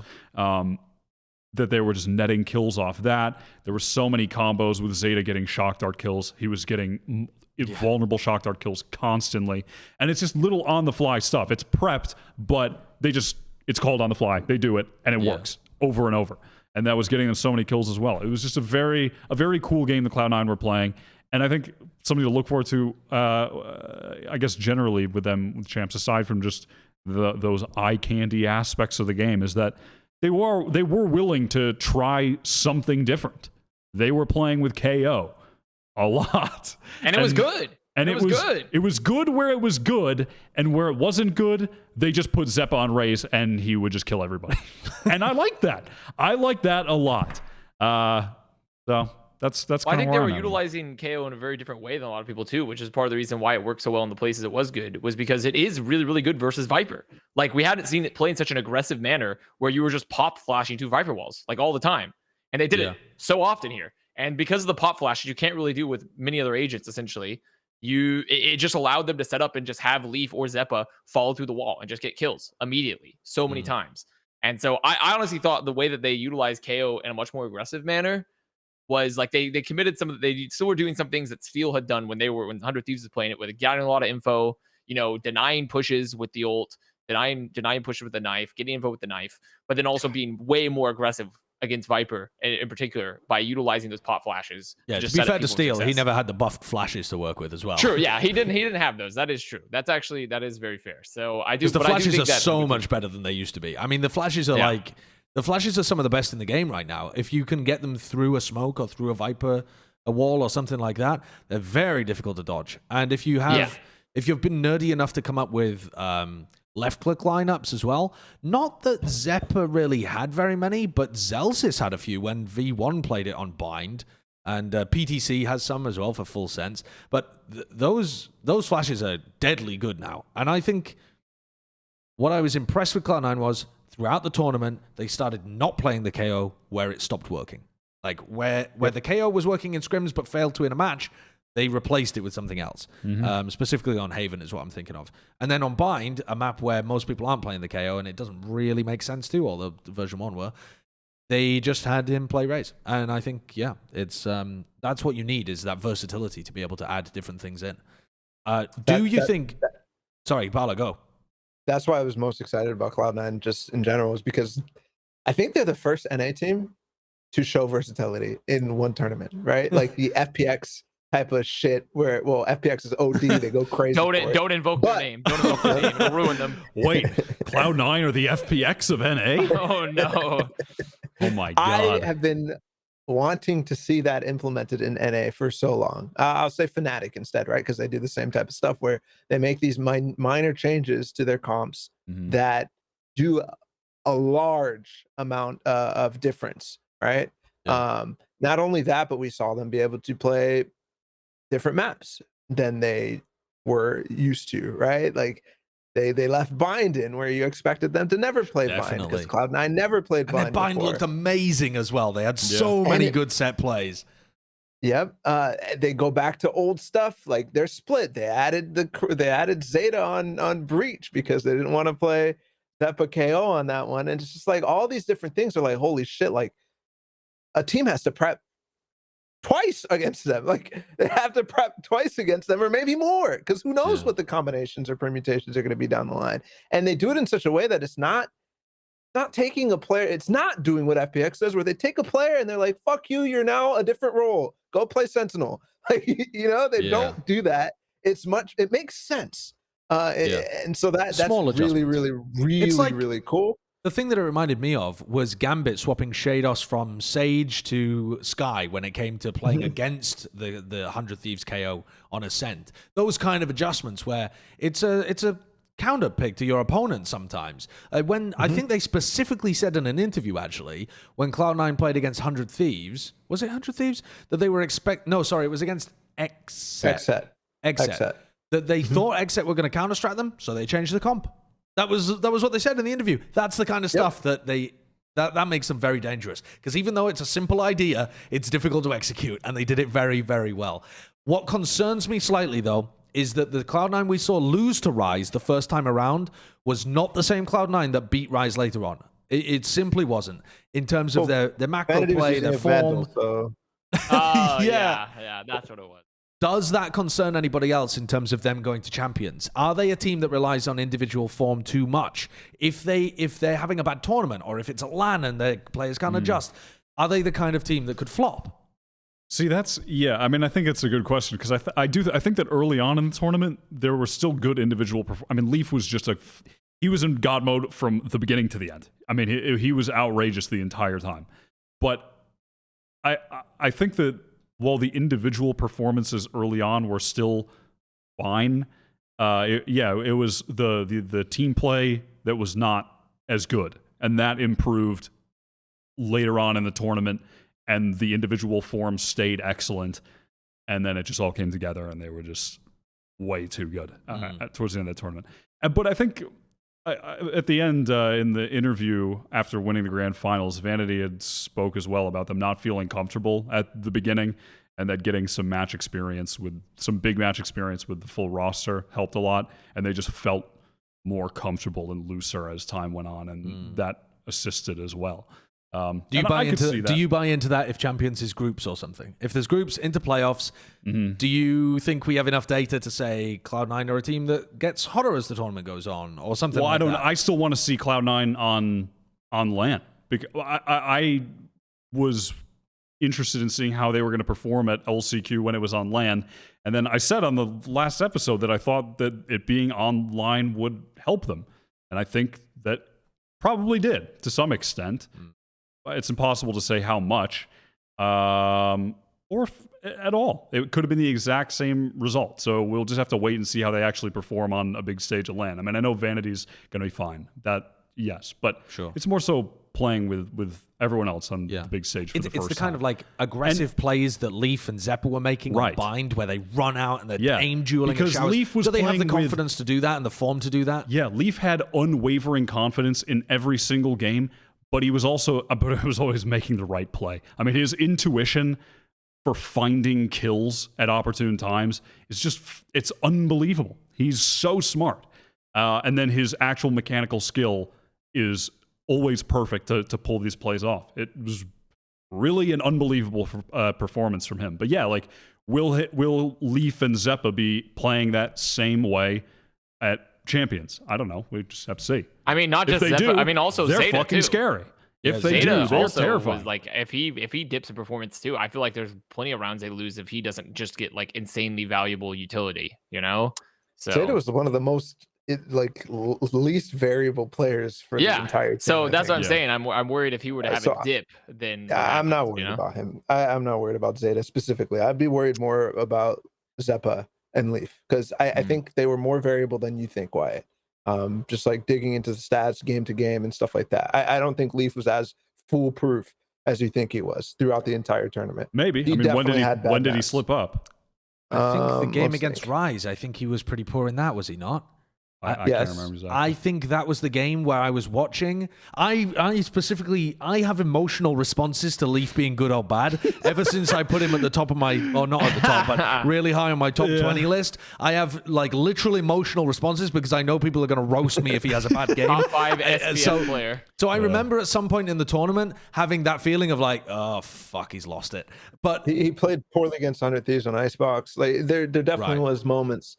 But That he doesn't was mean that he was less variable than Zeppa. Zeppa had very true. Yes, 100%. Zeppa turned Yeah. up like hugely Also, at the end. This was, and he there's credit to be deserved for it, but it also raises the question because I think this was by far the best games that I've seen Zeppa play. Not even close. The lower bracket run was the best Zeppa that I have seen in the Valorant video game. Yep. Okay, so it's to some extent it's not even just can he do it on LAN. It's will you just do this again? Is this the level?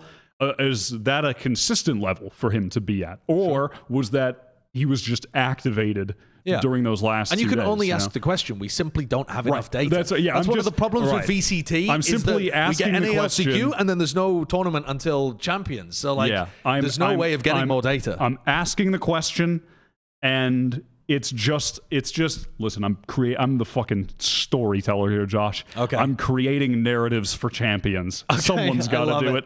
All right. Okay. Well, let's talk about XSET though, because they also were one of the favorites. I believe. I think Avast, Bren, Mimi and Upmind. Mimi and Upmind. Yeah.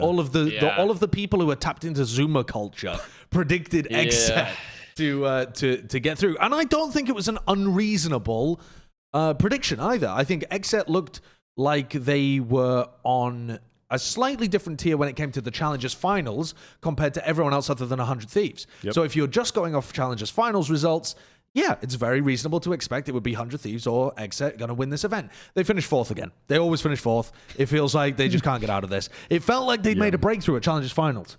Or like Yeah, they made a the run breakthrough before to that. make it to 4th. Yeah. Yeah. Like, that's They did That's make what it is. Yeah. God damn it. They did make a breakthrough, but and man, we really didn't get to see much of them at all, did we? Not really. Did they play one game or 2 games? How many games did they play? Well, they played played against two- they LG. played- Oh, right. They beat Wait, LG. V1. They lost to 100 V1. Oh, they beat Thieves. V1. Okay, Yeah. I was just talking about online. Yeah, they beat V1. And V1. then they lost to Cloud9. Yeah, I mean, they played really well against V1 too. I thought they were looking super nice in that game. And then then they ran into the lower bracket run Cloud9 that were in just unreal form. Is there anything to be said about XSET at this point in terms of moves or things they need to do differently, or is it just they are good but perhaps not quite good enough? Like when I think about XSET, I think good team, but you weren't the winners this time. You know, like it wasn't your time. Cloud9 was simply better. Rise had improved more than you had. Like these other factors came in where other teams overtook you. But I don't feel like XSET slipped. Yeah, Is that the impression other people have as well? Yeah, I understand what you're saying. It's the ebb and flow of the top teams in Valorant. There's the downwards, there's the other teams coming up, and then XSET figure out what they did wrong. XSET are the rocks in the ocean, and the tide goes in, the tide goes out, and yet they are just solidly surrounded by other teams. Up. Yeah. I think it's going to hinder them long term though, because when I watch the performance here and you compare it to the Challenger Finals, like I think they're going to be always really good. Like they'll always be pretty solid, but when you want to be like a top tier squad, I feel like there's some consistency issues with them, specifically around like one of their duelist players with Pure. Like I think Pure had a pretty good performance here, but like I feel like I haven't seen Pure recently pop the fuck off. Comparatively, where I have seen Zekken just have some pop the fuck off. But also Zekken was inconsistent at points. Like on the bind versus C9, he did not have a great performance. So there's like this roster overall. Like they got the big guy, they got BCJ, you got Def, you have like you have like very solid, like consistent players. It's just, do they ever break out enough consistently to compete against top form teams? And that's my worry when I look at them, is that I think they're always going to be good, but the more tape I see, I'm like, are they ever going to be breakout good? Yeah. I definitely, I don't want to see them make any moves right now. Because they really haven't had Def and Zekken for that long. Yeah. And both are clearly excellent additions to the team.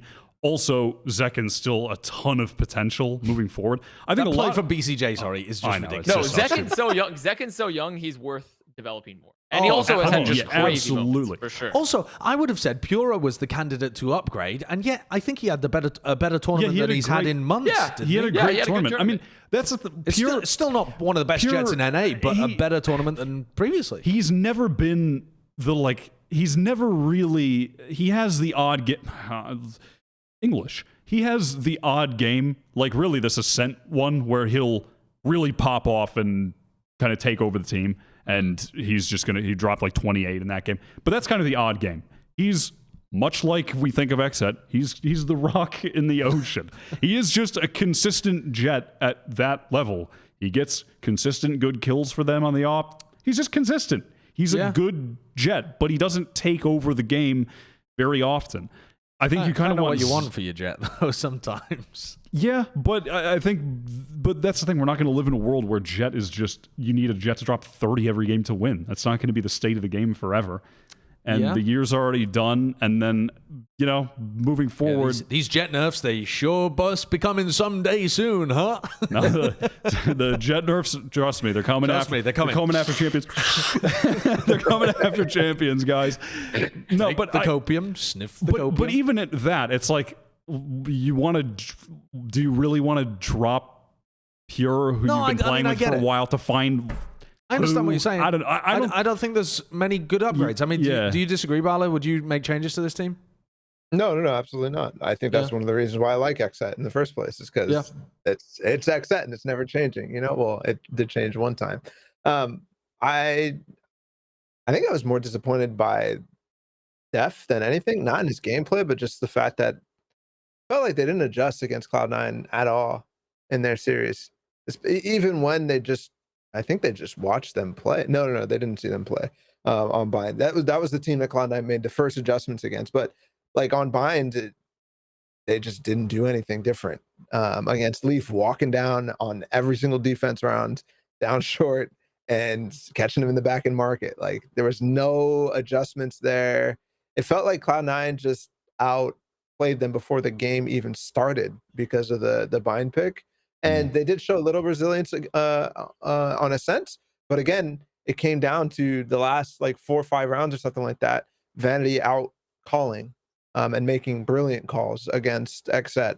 I forgot exactly the circumstances, but I remember specifically thinking like, oh shit, like Cloud9 are going to win because of the way that they made a call or something like that. And there was never that moment for me where I'm like, oh, XSET just made a brilliant call. They're always just doing the thing, doing the standard idea that they always have.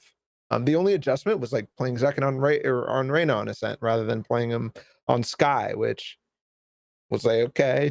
Yeah. Well, I think that was supposed to be a counter comp to the KO in order to give them more like ability to push forwards, take fights before the knife came through. You know, XSET are normally a team that likes to bunker down in sight a lot, and the KO knife really ruins their classic positions. Even if you don't get hit by the knife, you have to adjust your position in case you get hit by the knife. So it kind of fucks with a lot of their standard comps. So I think their aim there was to try and come up with different ways that Zekken could just make his own plays. He didn't. He was playing so passively. Like, he was just... They didn't have set plays to set him up to succeed. Like, they weren't utilizing the drones to get him in position. He wasn't playing close angles and like using the Astra Stars to like a fake Astra Star, and he pushes through and he gets a kill. No, they didn't really have any of those set protocols in place, so I just think they weren't ready for it. And C9 swapped their comp as well, didn't they? They're like, they played because they expected XSET XSET that's to when counter they them, start. so. Yeah, yeah. What do you do, man? I like the team though. It brings us on to this question: has North America sent the 3 best teams? Has North America sent the 3 best teams that North America could have sent? We have Envy, we have Sentinels, now we have Cloud9. Are they the 3 best representatives of North America? Yes. Yeah. Is it as simple argue, as that? You simply can't argue against Sentinels still. They're against their combined history, even with the recent dip. You can't argue against that team. Same thing with Envy. Can't You argue against and then also C9 was clearly the best. I mean, they won LCQ. Yeah, they were the best team in the end of LCQ. Yeah. You know? Were they the best team if it had been at LAN?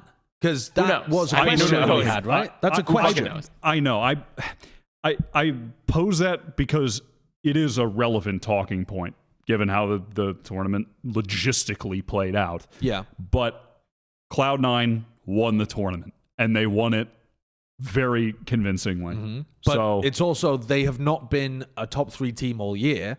no. That's fair to say, right? And coming into the event, we didn't have any... I know I predicted them, but there wasn't any evidence to suggest that they were good enough to be the representative. Have they you believe that they've put up enough evidence through their run through LCQ that they would be a better representative in all likelihood for champions than a team like 100 Thieves? Yeah, I think so. Yeah. I do think so right now, honestly. I think we sent the best teams. However, I am scared about Envy in specific. Because, well, number one, we haven't seen them in forever, but I start to doubt their Berlin run a little bit, not for any specific reason, just thinking back about it and thinking about the teams that they played and the group that they played and whatnot. And they played NA teams and they played Brazilian teams. Yeah. Like, and the more I watch the South American region, the more we watch LCQ, for example, I'm just not convinced that they can play against every region. What happens if they go up against Vision Strikers? What happens if they go up against, Balla, they were rolling Vision Strikers in scrims. I didn't even know that. I didn't even know that. I mean, that is apparently what you're saying on his stream and in interviews, was that they in scrims matched up well against them.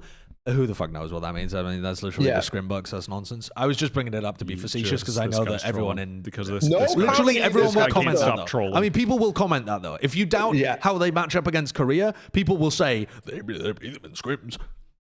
Yeah, I am convinced by Ye, honestly. I thought that obviously he was the bright spot in Envy the entire time, and Crashes too, but they kind of started to crumble in the grand finals, and we saw much more old Envy seep through, so I think I'd be excited if they have played a lot of grand finals leading up to this section, but we just never get grand finals. So I'm a little bit scared.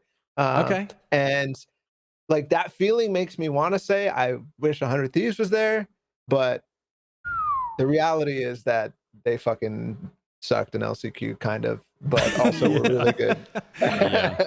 Yeah. So yeah, I mean, we said the best. We said the 3 best. Yeah. I would go further. I said this on the couch a little bit as well. Oh God, here we go. I think North America might have sent the best squad out of any of the regions. And that's even over the top of EMEA, who are sending 4 teams. I know that that's a hot take. Who are this? Ascend, Gambit, Liquid, Fnatic. Liquid. Yes. When I've watched NALCQ, I was extremely impressed by the progress that teams had made from Challengers Finals. Like, I think every team had incorporated way more of those like 2-person set combos around the map. The shock mollies were all over the place. The alarm bots into shock darts and the sucks into different combos. All of this stuff, the added trap plays that were involved. Like, there had been so much prep. People had poured hours and hours of their life and preparation and VOD review into that tournament, and it showcased. It was like, it was visible in terms of the performance of the teams. Yeah. And I was even more impressed by a lot of what I saw in NALCQ than what I'd seen at Berlin. Now, that makes sense in terms of time has passed, but also it's supposed to be kind of a tier underneath. And a lot of what I saw, I think, was somewhat more impressive than like what Ascend had done at Berlin. His third eye is open. And I was more impressed. I was more impressed by what I saw from Rise and Cloud9 in this tournament than Gambit. than Ascend at Berlin. than Ascend at Berlin. Not than Gambit. No. Gambit were elite. Gambit were absolutely elite. Oh, wait. Almost gone. Let me get this right then. So because of what you're seeing at LCQ from the teams that aren't at Champions, you think the teams that are going to Champions from NA will have that same stuff? Who the fuck knows? But what I'm saying is that the teams that are going from EMEA, some of them I don't trust to be in form. For example, Fnatic, I don't trust to be in form. Sentinels, Agree. you could make the same argument, except I think there's enough pedigree to remove that doubt to some degree, Agreed. right? There's a question about Sentinels. Is this going to be the end of their run, or is this going to be just them redeeming themselves after Berlin? Right? That's a fair question, but I think there's enough history to lean on the side of they're going to look good again. And that way you have three teams that I believe are going to be in top form from North America. I don't share the same concerns about Envy because I think they were still quite a young team at the time and they looked like they had a lot of that good stuff that they were building in. And I just think... You think? No, that's not what I'm saying, but I'm saying that the crop of teams that are being sent... Okay. I have more faith in Cloud9 than I have faith in Ascend or Fnatic. And that, to me, puts EMEA's chances with Gambit I can agree and with that. Liquid. And I think one thing you're that's forgetting. almost 2v3 Dude, at I'm that ready, point. I'm ready There's to one- put on my Sliggy jersey. Yeah, fuck yeah. But there's one thing you're forgetting here, Josh, is that Korea sent one team. So by nature, True. they have the best. Very I good mean, point there from are Balla. obviously A advantages to very good sending more point. teams because you have more chances of going deep. So Yep. EMEA should be favored. Listen, if TNL had enough points to be in the last chance qualifier, there would have been more Korean teams. But I quite like NA. I agree. I share the same concerns about Ascend and Fnatic, and the Sentinels argument does not work for Fnatic at all. I don't think so. I don't think it does. I think Gambit and Liquid. The thing is, I think Gambit and Liquid look better than the NA teams. And I would be. I'd be somewhat on board with that. I need to look more into Liquid because I didn't watch all of their run through. I mean, there's EMEA, going to be a tournament in like a week. Or Yeah, this Red Bull weekend. Homeground. Yeah. That's this weekend, isn't it? But we There's can't also cover that on this LVP episode. Yeah. Ascend is coming through. Yeah, we'll talk about it. We can't cover that on this episode. We'll recap it next week. That's fine. But I'm just saying we're gonna be able to see the EU form. Fnatic are in it. I mean, everyone's in it, right? Yeah. And All four of those teams. we'll do some like power rankings and stuff like that as we head further towards the event. But I wanted to float that out there that I'm normally the EMEA simp, and I've been shown Listen, the truth. it's going to change real fast. It could. Anubis are going to do some crazy shit in Red Bull, and Josh is going to be on the EU terrain. We have some breaking news, which wasn't originally in our lineup. There's and a it lot of is- breaking news, actually. There's a That's lot of crazy. breaking news. I mean, breaking? there's two different pieces of breaking news. What's- One, that BCJ has left FaZe. Or not BCJ, BabyJ. fucking BabyJ has left Okay. I FaZe. was like, what the fuck? BabyJ has left FaZe, and there's supposedly more roster moves. And also, NIP has dropped its whole roster and is moving to Brazil. Moving to Brazil? Come Yes. to Brazil. Yes. Okay. They're because Are they're NIP expanding, finally they're putting expanding together- their global ops, and they want to Yeah. build a HQ in LATAM and make a Brazilian team. Wow, they're Sure. Are NIP the going to finally do what I've been Yeah. asking? They're going to There you make a go. Brazilian super team. That's Is it absolutely finally bizarre. happening? I don't even know what to say about that, but I think we should talk about BabyJ being released from BabyJ. FaZe. Sorry. Relax. Jesus Christ. None of us can get his name correct. BabyJ getting released from FaZe. Okay. I think this is a little bit mad, honestly. I think this is mad. I think BabyJ was a... Yeah, what are the can you bring up an article or something, Kirk? Could you bring up a tweet, an article, a post, a blog, at face a value... Medium post? What do we have? Moving forward from LCQ, I will no longer be playing with FaZe. Excited for the next team that believes in me. My fire to win is burning its hottest right now. During this process, I'll be partnering with Evolved. Yeah, that's he's got kicked. Presumably, that's how that reads. Do you think so? I'm reading between the lines there, but I don't know. I'll no longer be playing with FaZe. Excited for the next team that believes in me. It does sound like they My don't. fire to win is burning its hottest. I mean, does that? I don't know. He's not. I don't know if that says that he's been kicked necessarily. To me, it could also imply that he doesn't feel that there's a future with this team and wants to get out of there. I don't know. Excited for the next team that believes in me says to me that like FaZe took a chance on him and he wants someone else to take a chance on him too. I don't know. I'm reading between the lines there, but either way, it's kind of vague. But if it was FaZe's decision, gray area. I think that's nuts. I mean, he was insane, and he was popping off in the Breeze games. He was playing really well. I mean, he looks like an excellent top player. After that tournament, his stocks are very. Honestly, maybe that's he did decide to leave, and that's why, because he knows that he played his fucking heart out in those games. He won them, some of the games, with ridiculous performances on Killjoy, dropping like 27 kills, whatever he was getting on those Breeze games.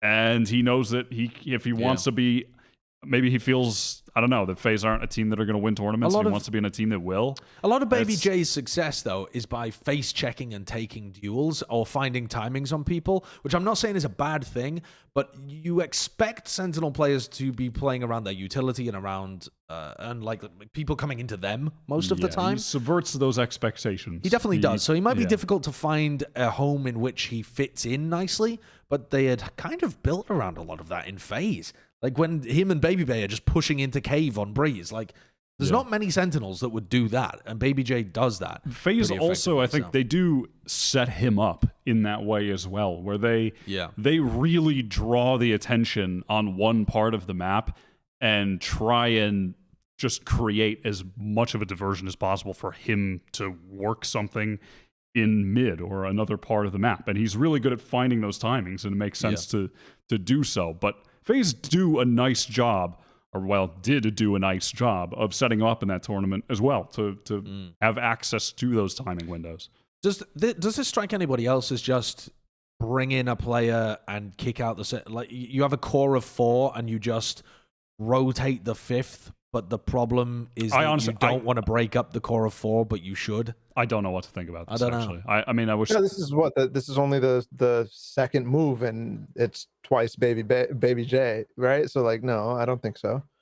I think we'll have to see what the next move is. Type of stuff. I think that this is just the first shoe to drop because it was a more temporary. FaZe? Fuck yeah, 100%. Did you see Raucus's interview with Briggsy? Yes. Mm-hmm. That was extremely heart on his sleeve stuff from Raucus. For anyone who didn't read the interview, he did an interview, a loser's interview essentially, straight after they'd been kicked out of. Eliminated. You almost said released. Yeah, I know. Eliminated from LCQ, and it was the end of their 2021 season. And he just said outright, he felt like he'd let the organization down because they'd given them all of these resources and they hadn't delivered results. And he was just like, fuck, man, I'm so sad we failed to deliver on what we thought we could do. And this is the end, and et cetera, et cetera. But the amount that he was saying it and the most that he was reiterating it and stuff like that, it read as if it was going to be the end of the org's support. Like he knew something but wasn't explicitly saying it. Now, I don't know that. Again, that's me just reading between the lines. But he said, I think it was just more like the org giving us a chance as like former Overwatch friends and pros to make a team and see how far we could push ourselves. And then he said, what did he say? I mean, FaZe has treated us really well with everything, and I think that we kind of let the org down. We should have performed better, like in past tournaments. I think he was just reflecting on the year and in a very sad manner. And those are the kind of thoughts you have if you think it's over, is the way that I read into this. Well, the report was that there's apparently more moves coming for FaZe. Right. Oh, is it? More. So, like, there's theoretically more roster moves that could be happening here. Right. So, which, I mean, honestly, at this point, there should be. Like, I mean, you simply can't tell me this roster needs to remain undisturbed. it's kind of, I mean, it's sort of the same thing as Guild, right? I mean, they gave it a year. Kind of, except No, the I Guild's mean in got more regards to how much consistent time. success. But yes. Not much more than FaZe. Oh, I mean, I suppose so, but Guild were No, at every Guild like was one of the challenges most finals and consistent EMEA I guess they were in like- games ever. yeah, they were like fourth, they did it- fifth in yeah, they did it EMEA in all stage year. 2. I mean, I wasn't referring exactly to the results. I just mean I was saying because this was in reference to when we talked about Guild and them making moves. It was that they had a year together, Yeah. and it's time for something to happen. That's what I was referencing more so than being exact equals in results from different regions. Yeah. If I wanted to build a core from FaZe, like if the organization does think that they wanted more from the team and they want to build around a core, I think I'm not really sure. I mean, is it like BabyJ, Corey, and this guy's thinking BabyJ? hard. I Well, mean, it's that's what I was. I'm it's at leaning least towards like Corey. BabyJ, Corey, and you have to BabyJ. keep, I mean, is what I would be looking for. I think Zach's a pretty decent supportive player, but there are better players on the market if FaZe were willing to drop the bag than a lot of these guys. I think if you build a core, you need to not have 2 duelists in that core. Yeah. Like, Yeah, I think we've seen that over and over and over. I think you need a flex player, you need like a controller or sentinel, and you need a duelist. That's a core. I don't think Corey's the keep at this point. Honestly, I would rather keep. I would keep BabyJ over Corey. And just keep the crack Jett player and then add like a flex player into it. Yeah, I mean, you could. There's a lot of different ways you could go, but yeah, if you want results from FaZe, you kind of have to blow it up and start from a small amount of people. I just wasn't sure that FaZe, the org, would give a shit. I mean, I remember when we talked to BabyJ on the Backchat episode a long time ago. He was talking about how FaZe, basically, they had believed in them from their time in Overwatch, and the assumption was that if we give them enough time to learn the fundamentals of attack shooter as a team, they have the mechanical skills and all that where they will be a really good team. That seemed to be, when we talked to him, their very general outlook on the project. What's annoying about that, though, and is that they FaZe were going to give them a lot of time and try and make it work. And But they FaZe did it. didn't They have have been any- playing for like how long now? who was controlling the reins? Who at FaZe was controlling the reins? Because they should have been given support staff that were ingrained with CS at the very beginning. Like a real like CS Don't coach or worry, CS. they have JDM now. Yeah, I mean, what the worry. fuck is that? Don't worry. They got him All a good. bit too late. Well, I mean, is he even the right Or person? it was sure. long. Yeah, who knows? I think that was a goal for them, but it just wasn't available. Was what I understood. Oh, but there's so many people that were trying to transition from CS. There were so many people that did transition from CS since they began the team. It's been a year. You had your pick of the litter. I don't buy that. I think that maybe they didn't find anyone that gelled with them, but I think maybe one of the problems is that those guys needed to be pushed outside of their comfort zone. I think they might have been trying to find people that gelled with how they wanted to play the game, when what maybe they needed, but they didn't know they needed, was someone to push them to uncomfortable territory. Am I the only one disappointed that we didn't get to see that? Well, obviously we're all disappointed, but I feel like we got robbed. I feel like we got robbed of a potential FaZe that could have been pretty decent at LCQ. If they had played a LAN, you mean? Like LAN I know, FaZe? we never got to see them. We didn't even with get to the see them LAN once. buff. We got. I think that's the biggest we got robbed story of LCQ out of any of them. Yeah, it does suck. I think it's actually it's too bad that if it ends up being true that it's just, on one hand, it's from the organizational standpoint, it needs to happen if FaZe intend on getting first or being the best team in NA. or even being top 5. God, they're just such a fucking fun team to have around. Yeah, they are genuinely. A silly team, yeah. They're just. I mean, the players will still hang around though. I know, but as a team, it was just such an interesting. It was an interesting project with a chaotic, different style. Yeah, like the whole story of their team is just fucking interesting. It's and funny. It might not be over. Yeah, we don't have the we'll full see. thing. We'll recap this story next week as well when we have more information. Let's move on to. Rostermania. Sorry, what? I'm just saying it's going to be fucking crazy next week in terms of the roster news. It really I know. is, and I'm sure it'll happen all throughout as teams chop and change as they head into 2022.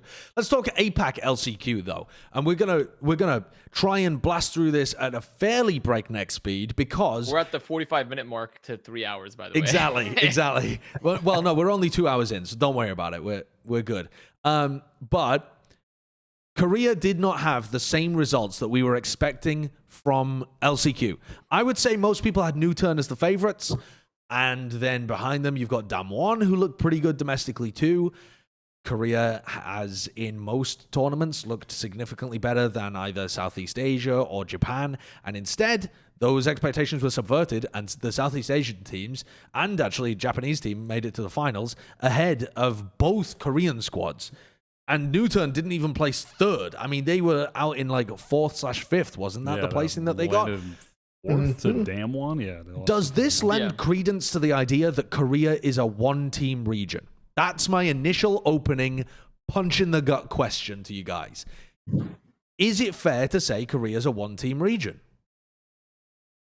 Could also just be SCA is just better than Korea versus them being a one-team region. Didn't everybody say that Korea was always going to be a fucking one-team region from the very beginning, since the CS history has told us this the entire time? The CS people did, yes, but the people who watch Korean esports and love Korean esports from League or from Overwatch and stuff. I watch Korean esports. I was molded by it too, and I watch CS, and I understand. They were on the Hopium though, Balla. They were on the Hopium, and Newturn actually did look great at Iceland, so that made us think they were a two-team region. It was still a one-team region back then. Yes, it was just the other team. With different players. Yeah. But that's true though. But also true. But that's two collections of players have had success. It's not like Vision Strikers just all went to Newturn and it was just the same team. I mean, if we want to talk about Newturn, they replaced 2 players today. Allow and Suggest are gone. Yes, Allow and Suggest have also been cut from Newturn today.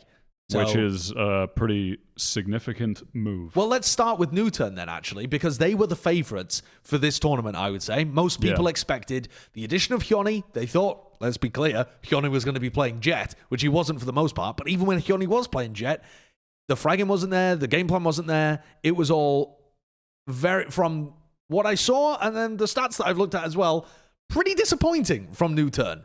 What went wrong? I mean, I don't like the integration of Hyoni in this tournament.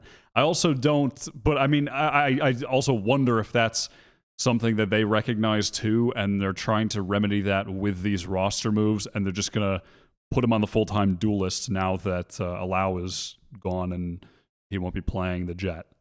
So I wonder if that's the direction they're going to head in, because I think that integration of a very talented player was kind of poor.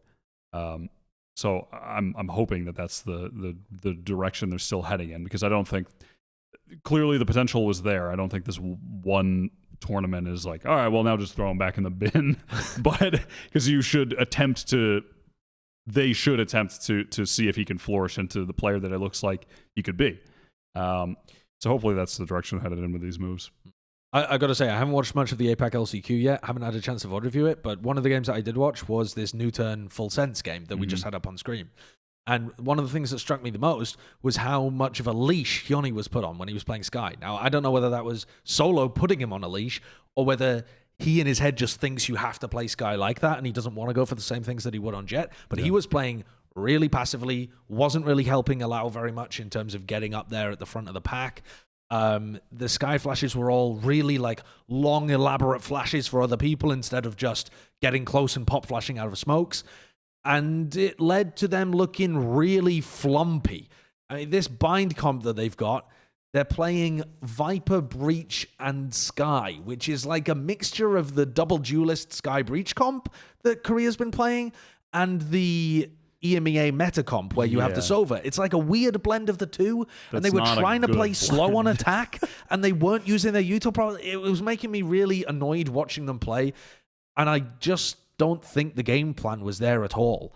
But also, he didn't look good on Skye. He just didn't look good using the utility or following up on it on Skye, and I don't know whose fault that is, his or the team's. Yeah. New Turn to me seemed like the last time I watched them, where Solo is just like number one, a big problem in terms of his gameplay. Like I don't get some of the decisions he's making. There's one round where he's sitting in long and his team is like in hookah and he's like, oh, I'm about to TP. And then he's like runs towards the TP and then the team's like, we can't, there's 10 seconds left. He's like, oh fuck. And then he just stays in long while they all die. There's so many moments like that where I'm just like, why are you here? And what are you doing? It's like the where is Hiko shit, but with Solo instead. Yeah. That needs to be fixed, and it wasn't, and that's bad. And then on the Hyoni topic, I just don't think that Hyoni was that good. Everybody's freaking out about one game against New Turn, who was bad back then too. They had 10x and they were running weird stuff. Well, not weird stuff. They were running the same old stuff and had the same old problems, and they clearly didn't integrate him in a good way either.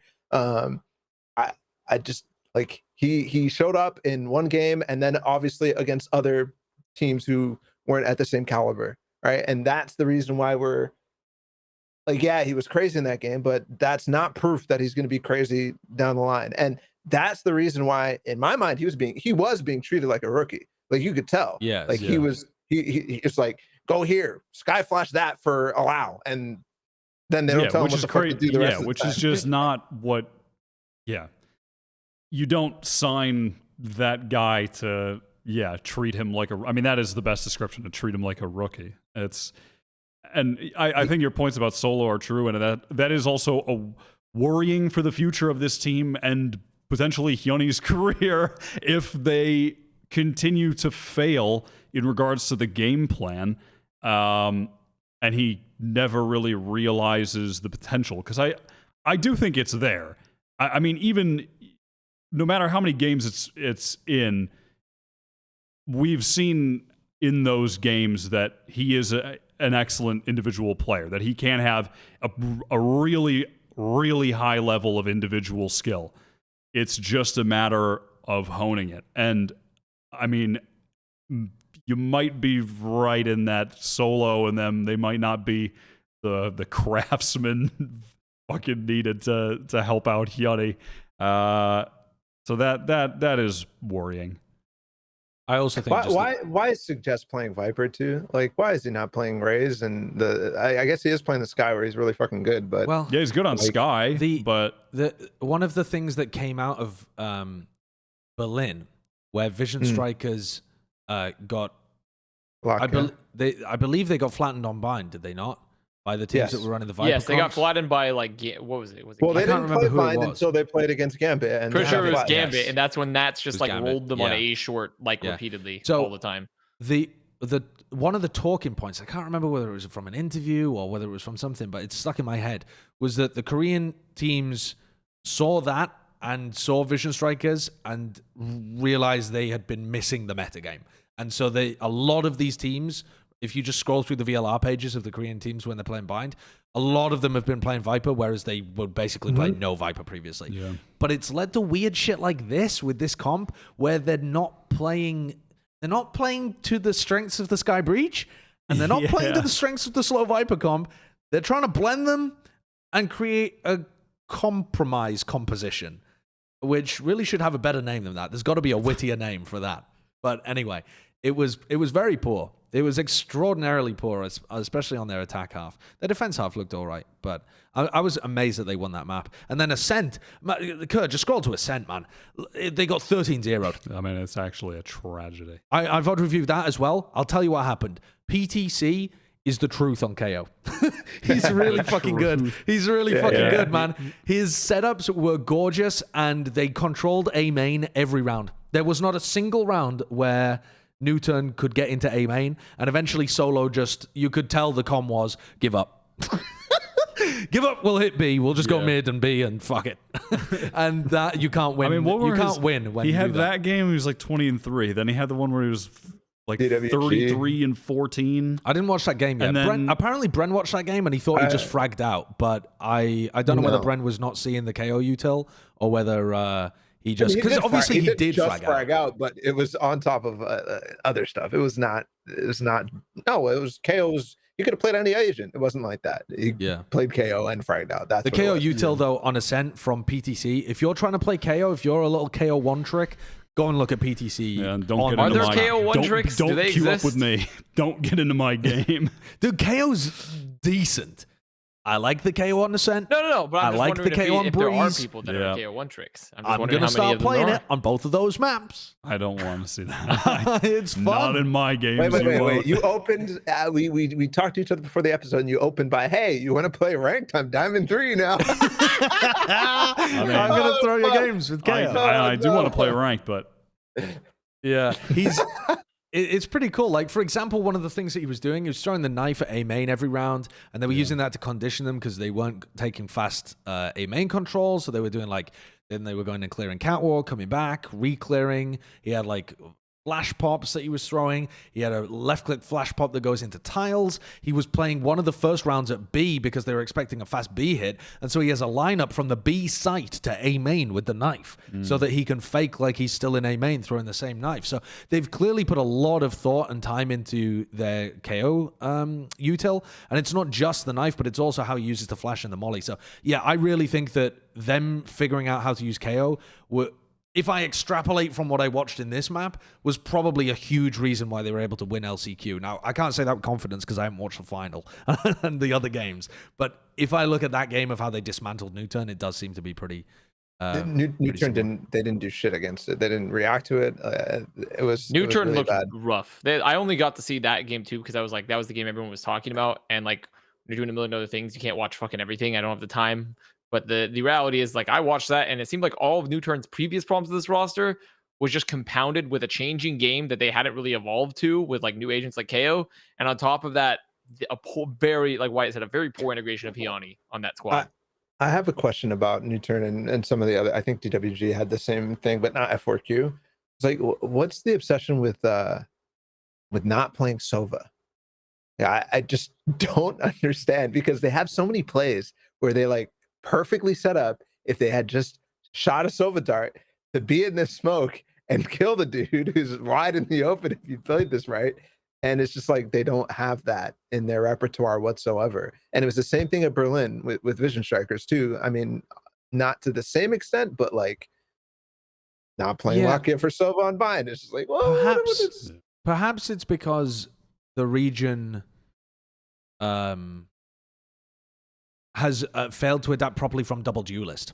And those duelists have gone to play Sky, and it's easier to play Sky comps rather than... Because the region used to play double duelist Breach, right? No, solo duelist Breach Sova a lot. No, right? they mixed both, but definitely double duelist Breach, because that was double.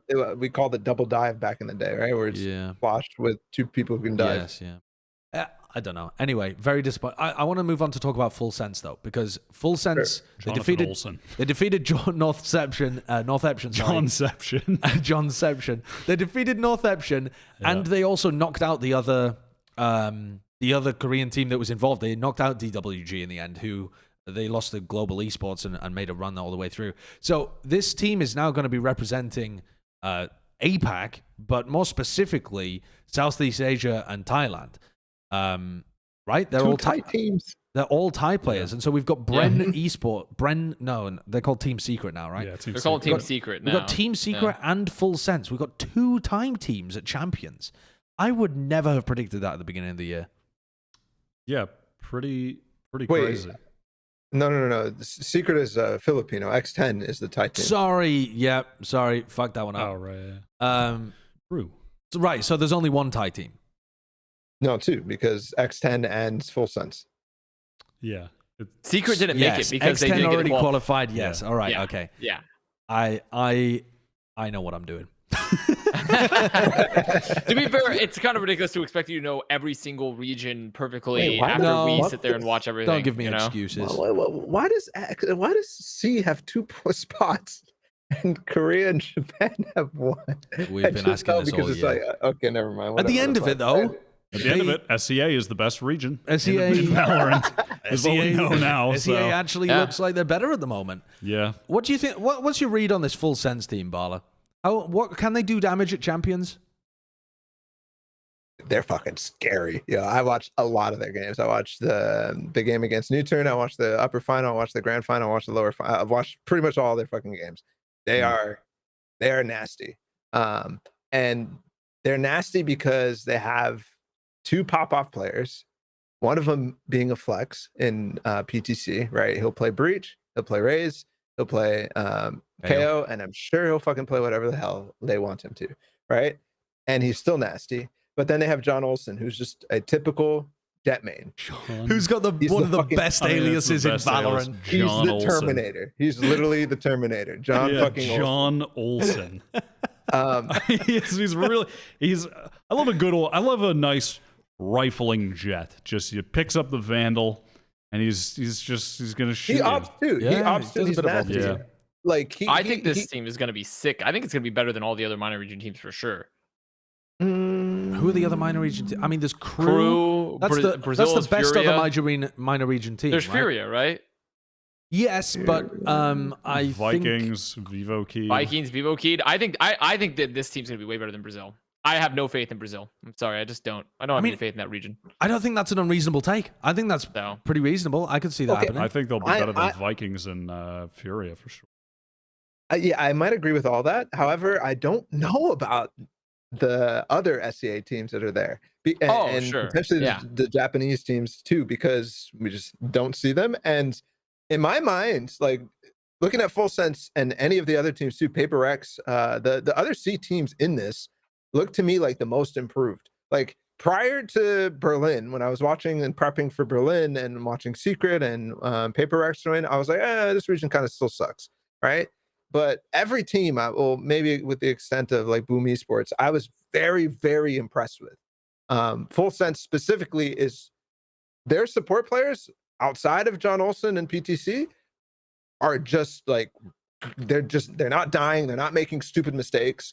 They're not whiffing shots. Like they have fantastic crosshair placement in situations where obviously you need to. They have good anchors. Like it's not the same as where it's like, Paper X, for example, where I was like, oh yeah, Forsaken's a god, and yeah, they have like Mind Freak who can hit shots, but there's mistakes happening. Like Team Secret, Jesse Vise making mistakes like all the time, like they're missing Silva darts and shit like that. That wasn't happening with Full Sense whatsoever. And they played against teams that I'm usually like, holy shit, like this is one of the best. For example, F4Q played against Northeption. This is using Northeption too in that. They're not a C team, they're a Japanese team, but either case, like he was the Astra on that team was out Astraing Zumba by a large fucking margin, like a large margin. I'm just like, wow, like he's using gimmicks, but he's also being like a solid fucking player too. Fantastic. I'm very scared of Full Sense. Yeah. What struck me from just watching that single game of Full Sense is that they had very well thought through setups. They had very well thought through game plans. And they were able to adjust on the fly when they were challenged, at least on bind a little bit. Now, they didn't really get challenged in the game that I watched on, when they were playing on Ascent. But the game plan was good enough to shut down, a reasonably good team. This final feels like it could have gone either way. I mean, you said you watched it. There's so many OTs. See, the thing was, Northeption beat them in the upper bracket. Northeption rolled them on Haven in the upper bracket. The thing. The score and everything, I feel like it makes it look like it could have gone either way, but I think Full Sense are they look like such a better team to me than Northeption. Like Northeption they were doing some just wacky stuff. I mean, I don't know if it was just like having a read on them on some maps when they're on defense, but like they would just start rounds on Ascent with 3 players in the B site in like back B site, like well the round just started, and they were just I don't know, they were doing some wacky stuff that I don't know if it was just they were so confident in their read on Full Sense that they were just certainly going to execute B on this round or that kind of thing. But I was not super impressed with Northeption, and I think the score maybe doesn't do enough justice to the Full Sense, I think, being a considerable, I don't know if maybe considerably is too strong of a word, but I think that they're a better team than Northeption by a larger margin than seeing 3-2 as the map score deems. Right. I think Northeption have some really skilled players, and there were some individual moments that got them a lot of rounds, and as far as a game plan, I think that Full Sense were just definitely better. That was my thing. I disagree. Maybe Really? the grand finals gave you a different impression, but watching Northeption the entire tournament as well, I don't think that's the case. I think the finals are close, but I think that Full Sense is deeper. But I don't think that Northeption can't go blow for blow with them in certain instances. But like that finals is long. And then they started getting blown out on the last two maps. I think both Northeption and Full Sense have a problem, which is they go on, they're very streaky. They have crazy streaks. Like I don't think I've watched a tournament with more 10-2 halves than this that ended in close games or ended with the other upper team final coming between back. Northeption and Full Sense. There was 10-2, like 10-2, 10-2. there was like 68 rounds played over the course of it, and only 17 of them were won on attack. All the rest were won on defense. It was something like that.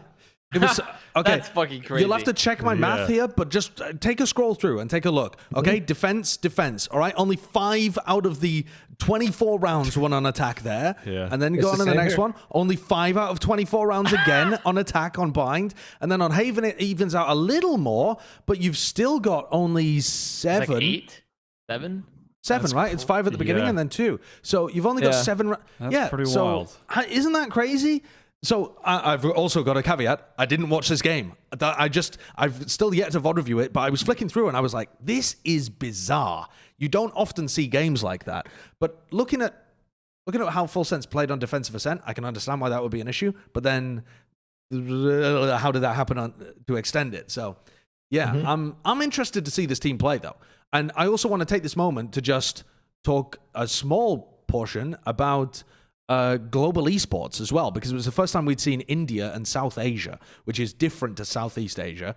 It's a different region. But global esports, the team that Shinobi of former Cloud9 is the head coach of, they beat Damwon Gaming to open this out. And if anyone's interested in looking at a VOD review from a pro player's perspective, Boaster did a VOD review of Ascent between these two teams, which I watched, and then I watched the other couple of maps as well off stream.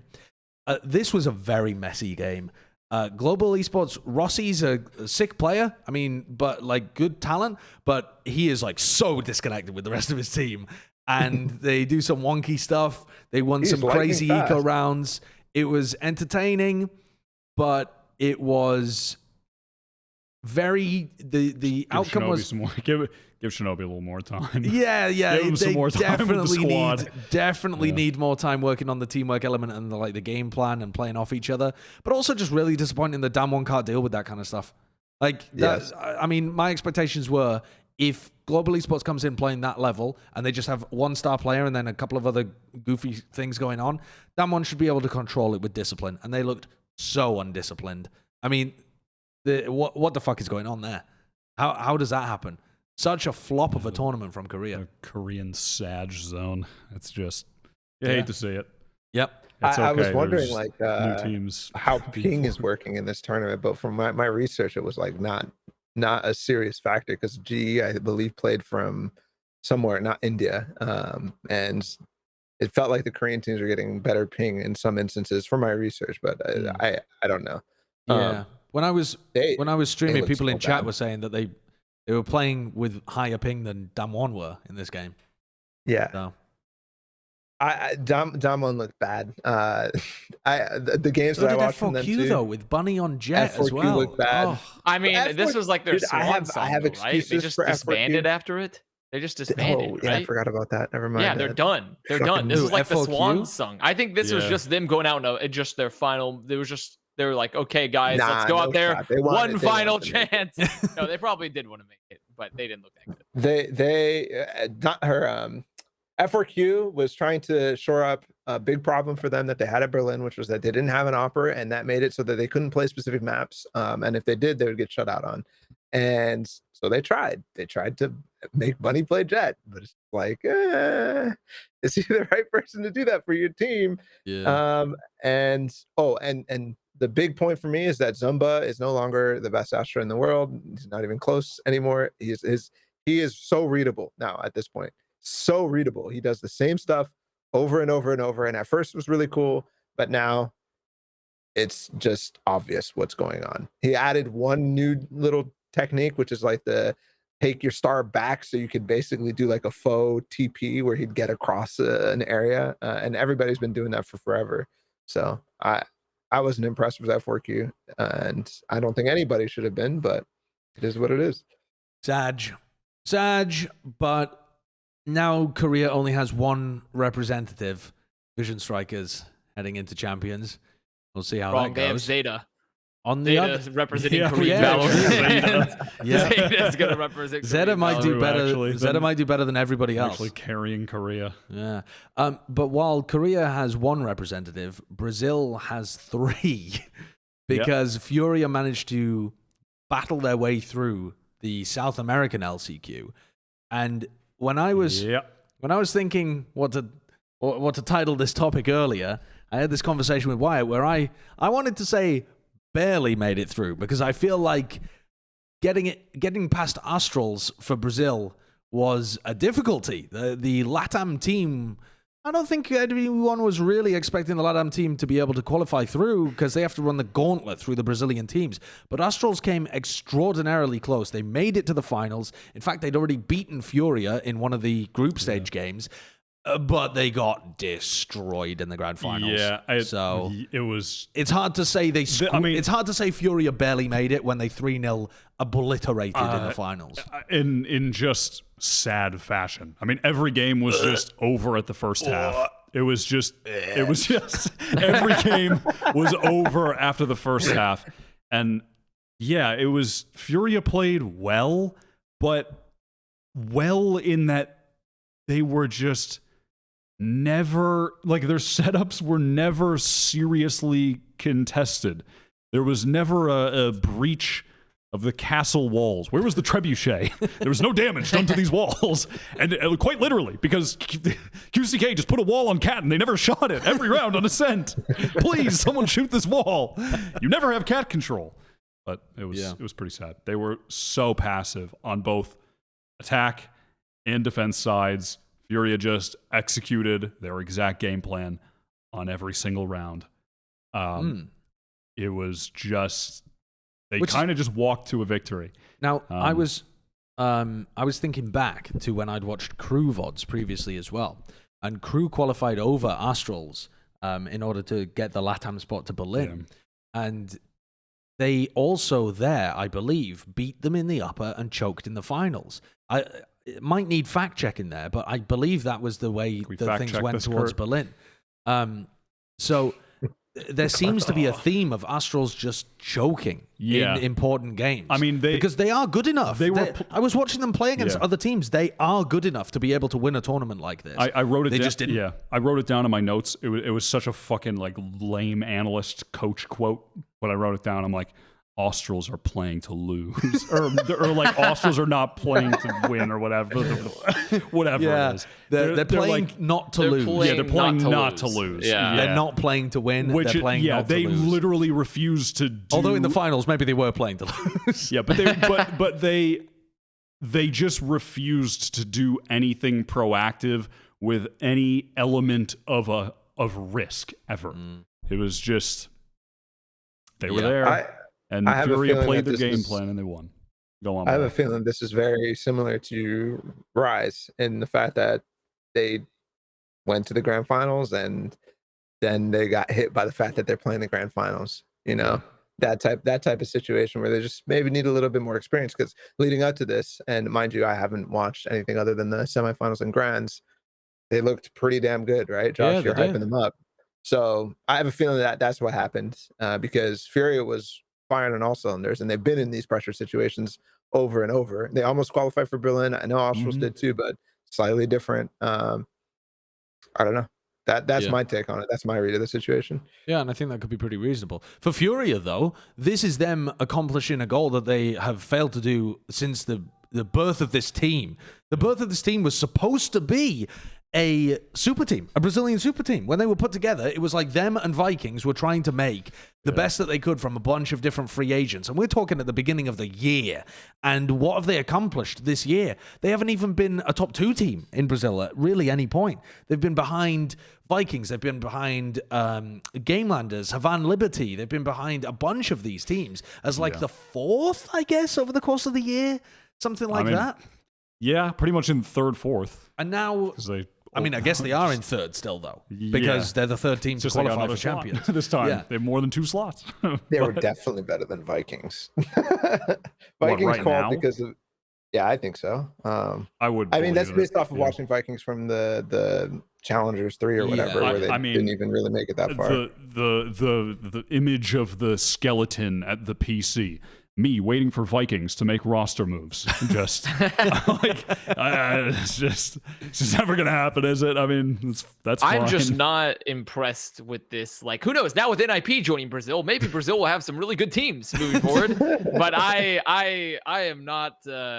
I'm just not excited about Brazil that much. Honestly, I just feel like even with some of the changes, like what the MDU's, what I'm sure that's the next topic is the It is the next Mwzera. topic. Yeah, okay, well, let's talk. let's hit I mean, it. do we have anything else we want to Go say Avast. about Furia, or now just go off?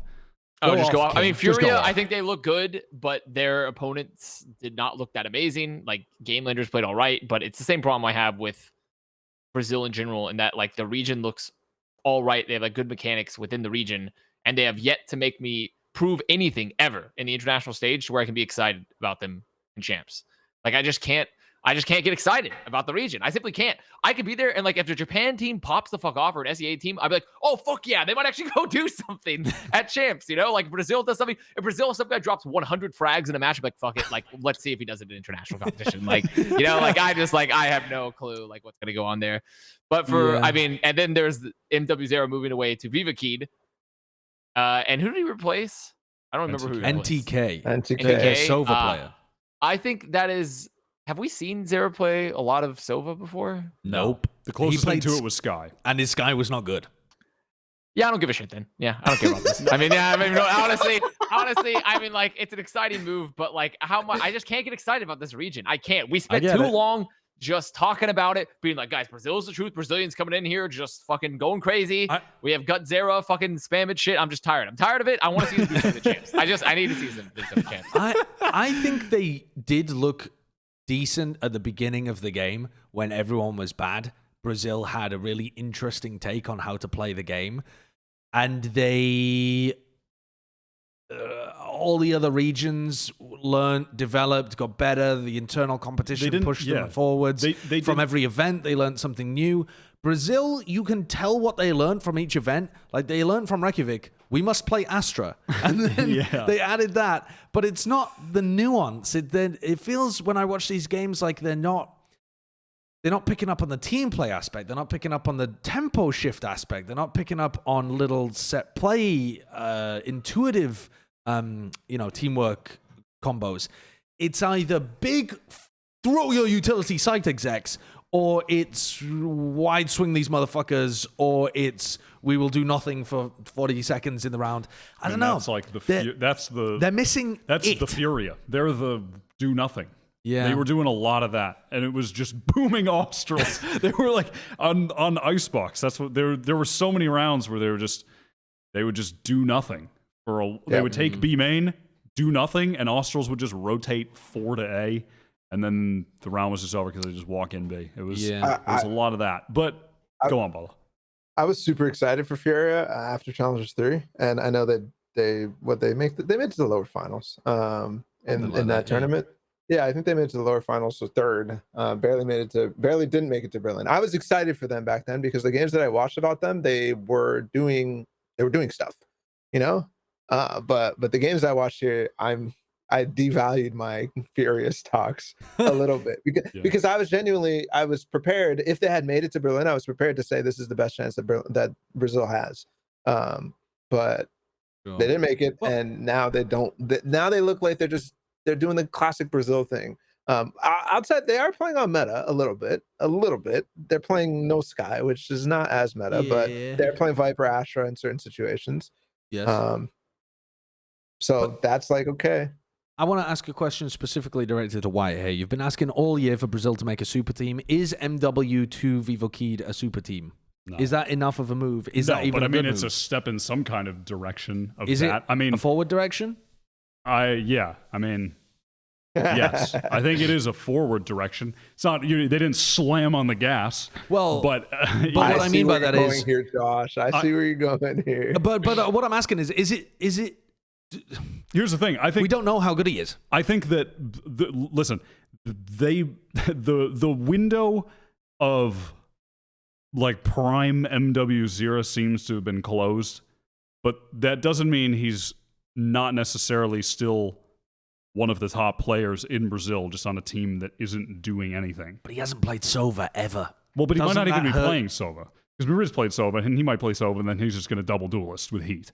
And if MW0 just plays Raze and he plays Jett, they might just boom everyone. Not everyone, but you know what I mean. They're just going to... Some of the teams, they might just shoot them in the head. Yeah, which they did Which a lot they of did a at lot Berlin. of at Berlin. And They were the best statistical And I duelist still duo at think- Berlin. And they would have... I really think they would have been in the very quarterfinals the majority of the time over Crew if it weren't for Crew having a way over the top good performance and Heat having the worst performance of his career at the same time for Crew to barely make it. I think the majority of the time Vivo Keyd made it into the quarterfinals in that Berlin group. I can agree with that. That was just one of the times they didn't. And I think that this could be good, but I don't think that they're going to do anything more than quarterfinals. I think it's possible if they get a group that's good, but Yeah, they could make it out of a group. Is that? yeah, I think so. And I mean, there's a world where MW0 is playing Sova and Sky and it just doesn't work. Mhm. That's very possible. I also think it's possible that they just throw him on the other duelist and Emirs play Sova and he. Yeah. And if he's in good form, Joe, him and Heat would be. I mean, you can't ask for much better of a duelist duo coming out of Brazil right now than if your duelists are MW0 and Heat. So Joe is the IGL for Keyd, right? yes, Because MW played with Joe Yes. back in the original Game Lenders.